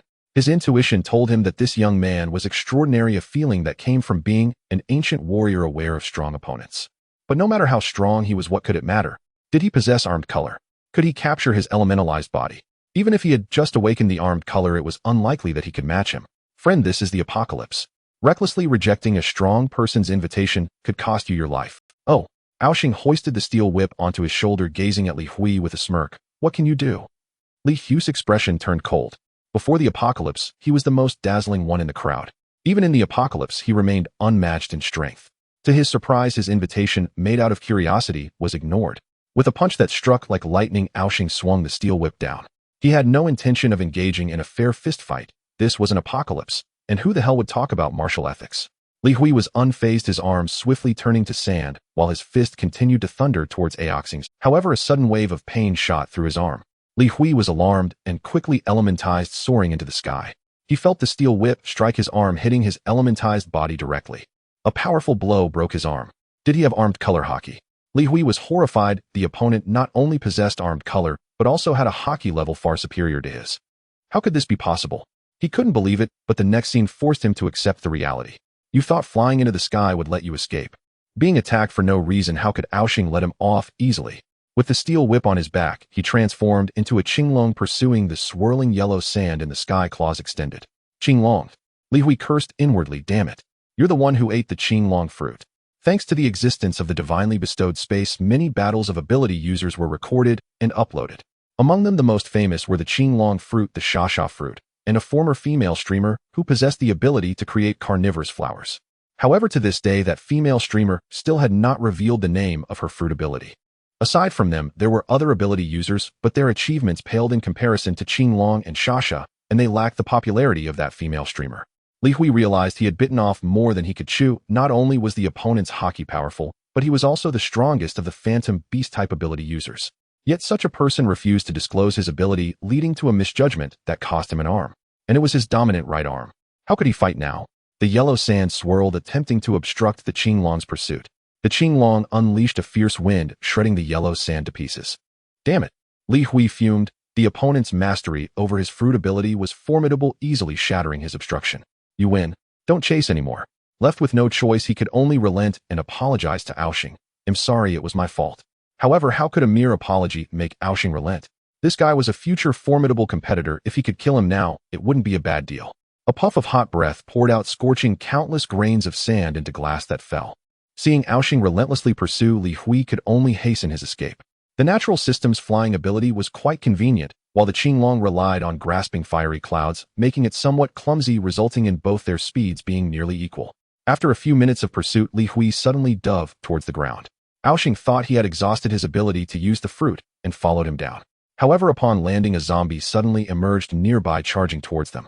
Li Hui elementized, passing right through the zombie, while Aoxing, obscured by the yellow sand, failed to notice the zombie's appearance. Caught off guard, he thankfully sensed the danger with his observation hockey, quickly transforming into a beast human form, unsheathing the bamboo steel whip on his back to confront the zombie. Bro, this zombie is my apology to you. How about we clear up any previous grievances? Li Hui stood behind the zombie, not taking the chance to escape, but instead engaging Aoxing in conversation. Oh, how do you propose to apologize? Aoxing swung his whip down, repelling the zombie with a violent force, leaving Li Hui astonished. Is this the power of the phantom beast type, Qinglong? Truly monstrous. He'll assist you in taking down this zombie, and the points will be yours. Li Hui continued, zombies are constantly evolving, first to flesh corpses, then to zombies. These monsters are not something we can currently withstand, but with my assistance, it will be much easier for you to kill them. What do you think? Aoxing pondered while fighting killing zombies was certainly within his capability, having already had one experience. However, having a natural system ability, user watching him closely would inevitably hinder him in battle. But if he wanted to leave the zombie, wouldn't be able to stop him. Killing a zombie grants 1 point. Flesh corpses grant 10 points. Zombies grant 100 points. But for every step up in rank, the points multiply by 10. Just like before, Aoxing with his copper skin killed a 2-star zombie, gaining 1,000 points for advancing a rank. 1,000 points may be substantial for most people, but for Aoxing it was hardly a challenge. There was no need to kill. Moreover, it wasn't a threat near his home. But I think killing you is more valuable. After repelling the zombie, Aoxing directed his attention back towards Li Hui. Damn, are you crazy? Li Hui hastily elementized and flew towards the zombie, passing through it, forcing Aoxing to face the zombie once more. This back and forth occurred several times, and Aoxing eventually stopped pursuing. He mocked. If you're so tough, then don't run. Li Hui retorted defiantly. If you're so tough, then chase me. Aoxing shouted. If you're tough, then don't run towards the zombies. Li Hui shot back. If you're tough, then kill the zombie. Aoxing. Damn, this guy is cunning, using the zombie as a shield, and I can't kill him easily. Indeed, becoming a powerful figure in the apocalypse requires more than just strength. Quick thinking and a thick skin are necessary to navigate through one crisis after another. Realizing he couldn't kill Li Hui, Aoxing transformed into the Qinglong and ascended. I hope the next time I see you there will be zombies to protect you. However, Li Hui unexpectedly pursued from behind. Wait. The Qinglong turned back. What? Do you want to die? Elementized yellow sand revealed Li Hui's head as he maintained his distance from Aoxing. I apologize once more for inviting and attacking you. It was my mistake. But I want to discuss a deal with you. Aoxing sneered. Assist me in killing zombies. Do you think I'm foolish? He barely knew Li Hui and couldn't trust him. Who knows if during this so-called cooperation, Li Hui might stab him in the back. Or steal the kill in the end. Li Hui shook his head. No, I have a devil fruit that I want to trade with you. Aoxing straightened his expression. Devil fruit. Are you willing to trade? Li Hui replied. I've already consumed the Shasha fruit, and the potion to transform into a demon requires a full 100 million points. I don't know when I'll be able to gather enough, so this fruit must be used for trade. Tell me more. Aoxing sighed, admiring Li Hui's good fortune. Lacking his own prophetic advantages and Aoxing's abilities, he was still able to acquire 2 fruits. Come down to talk. Li Hui, seeing Aoxing willing to listen, ventured cautiously. All right, let's return to the place where we met before. He worried for Aochen's safety and wanted to go back to check. Li Hui had no objection. The two returned, leaving only the zombies' resentful howls behind. At the armored vehicle, Aochen sat on the hood, basking in the sun, confident her brother would defeat that man and feeling no fear. Suddenly, a Qinglong descended from the sky, trailed by a gust of yellow sand. Big brother didn't win. Aochen cried out, springing from the hood and ready at a moment's notice to burrow away. Then she reconsidered. If her brother had truly been defeated, he would not have led the enemy closer to her. Or perhaps he intended to flee with her. She braced to leap onto the dragon's back, only to see the Qinglong fall and assume human form, while the trailing yellow sand solidified a moment later into Li Hui's figure. Aochen found herself perplexed. She tugged Ao Zin's sleeve silently. Bro, what's going on? He didn't win. Yet looking at Li Hui's drooping arm and disheveled air, he did not strike her as particularly formidable. Aoxian said, impossible. He claims he wants to discuss business. Business. Aochen could not fathom what sort of commerce existed in the apocalypse. According to Aoxian, everything came down to fists now. He has a devil fruit and wants to trade for it. Ao Zin's words made Aochen leap to her feet, her voice rising with excitement. A devil fruit. But why trade with him? Why not just snatch it? The little girl had already assimilated to the apocalypse's harsh logic. Seize everything you can. Li Hui inwardly cried out. At least be discreet. He can hear you. What sort of minds do these siblings have? One chases him to beat him senseless, the other immediately speaks of theft. Aoxian addressed him. Speak. What do you want? Although he could thrash Li Hui, killing him would not be easy, otherwise he would have taken the fruit by force already. Meeting Ao Zin's gaze, Li Hui instinctively stepped back. These two still intended to rob him. But since he was here, he would parley first. 3 conditions, he said. Li Hui held up 3 fingers. First, I want 10,000 points. Second, you must assist me in killing that zombie. Third, I ask for an alliance with you. Aoxian was surprised the demands were not excessive. The value of a devil fruit was at least 100,000 points, still worthwhile for a mundane beast type. If it were a mythic beast type, it would not be sold for a mere 1,000,000 points. Yet Li Hui did not yet know the true power contained within the fruit he held. Slaying a zombie would fetch only 1,000 points. Aoxian had experience and could manage it with effort. The pivotal matter was the third request, an alliance. You are in Bingzhou while I am in Yuzhou. Even if we ally now, I cannot help you much, Aoxian said. Li Hui replied, we are weak today, but what of the future? He flashed a brilliant smile.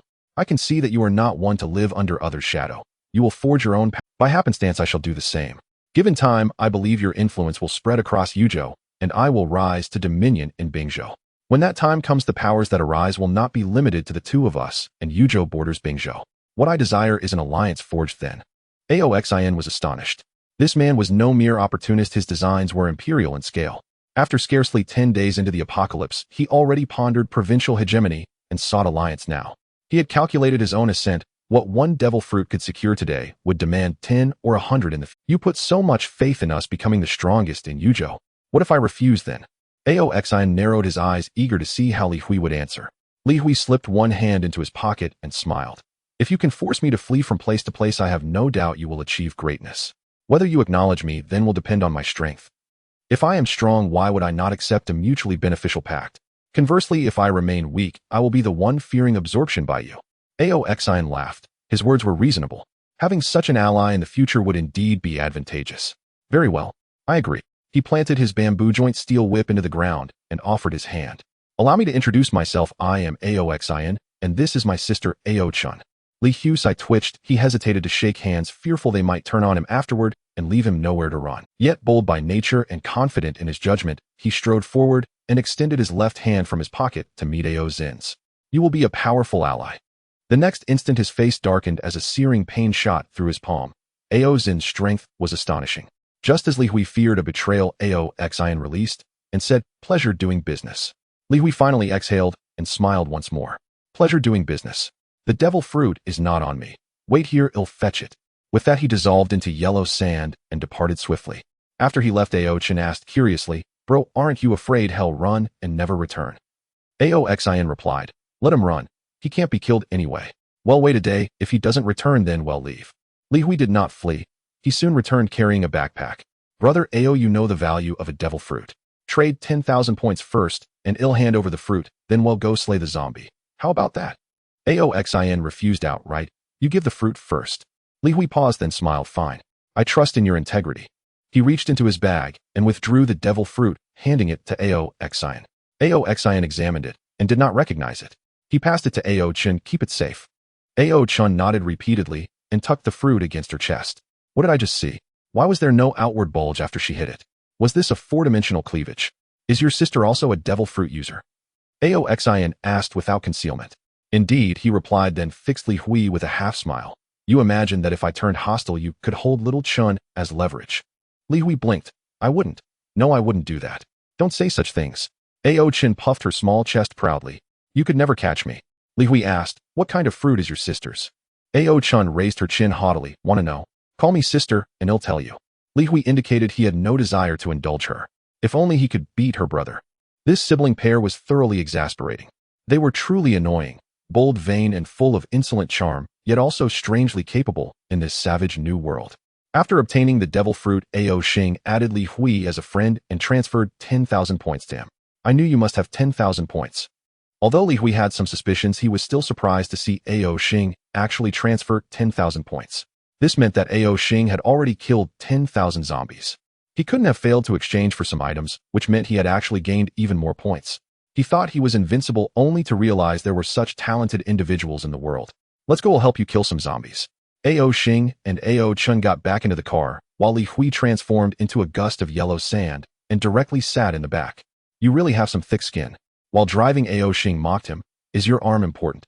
Can you still fight?" Li Hui hung his arm down. As an ancient martial artist, his spirit was indeed tough. Even though his bone was forcibly broken, he hadn't uttered a single sound of pain. "My combat ability might not be great, but I can still use the fruit's power. Let me rest a bit. It's really exhausting to fight you." Ao-chun scoffed. "You were clearly the one getting beaten up." Li Hui gritted his teeth in hatred. These siblings were truly something else. Ao-shing gave Ao-chun a thumbs up. "Well done." He then asked Li Hui, "Why do you insist on killing that zombie? With your natural element ability, it can't threaten you. Can't you wait until you're stronger to kill it?" Li Hui sighed. Once a zombie evolves into a corpse, it is no longer the same species. Ordinary firearms are ineffective against it, and its strength is astonishing. Various vehicles and houses cannot withstand a zombie's attack. I exerted a lot of effort to lure it outside the city. Just when it was resting, I found you.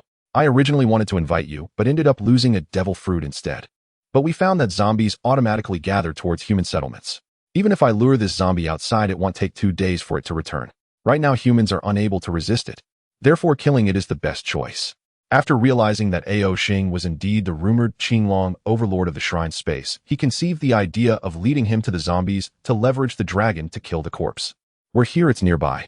The three of them got out of the car and soon saw a zombie aimlessly bouncing around, but it was moving in the direction of the city. Be careful if there's danger, run. A zombie is not something you can handle with your current strength. After reminding Ao Qin, Ao Xing and Li Hui surrounded the zombie. As the dragon's roar echoed, Ao Xing transformed into his beast-human form, swinging a bamboo steel whip towards the zombie's forehead. Behind the zombie, Li Hui summoned a gust of yellow sand to wrap around the zombie's ankle, obstructing its movements. With its ankle buried in yellow sand, the zombie lost its balance and fell forward. Ao Xing naturally wouldn't miss such a great opportunity. Intense electrical currents wrapped around the steel whip and struck down fiercely towards the zombie's forehead. Bang! With a loud crash, the zombie's fontanelle cracked, green brain matter oozing out.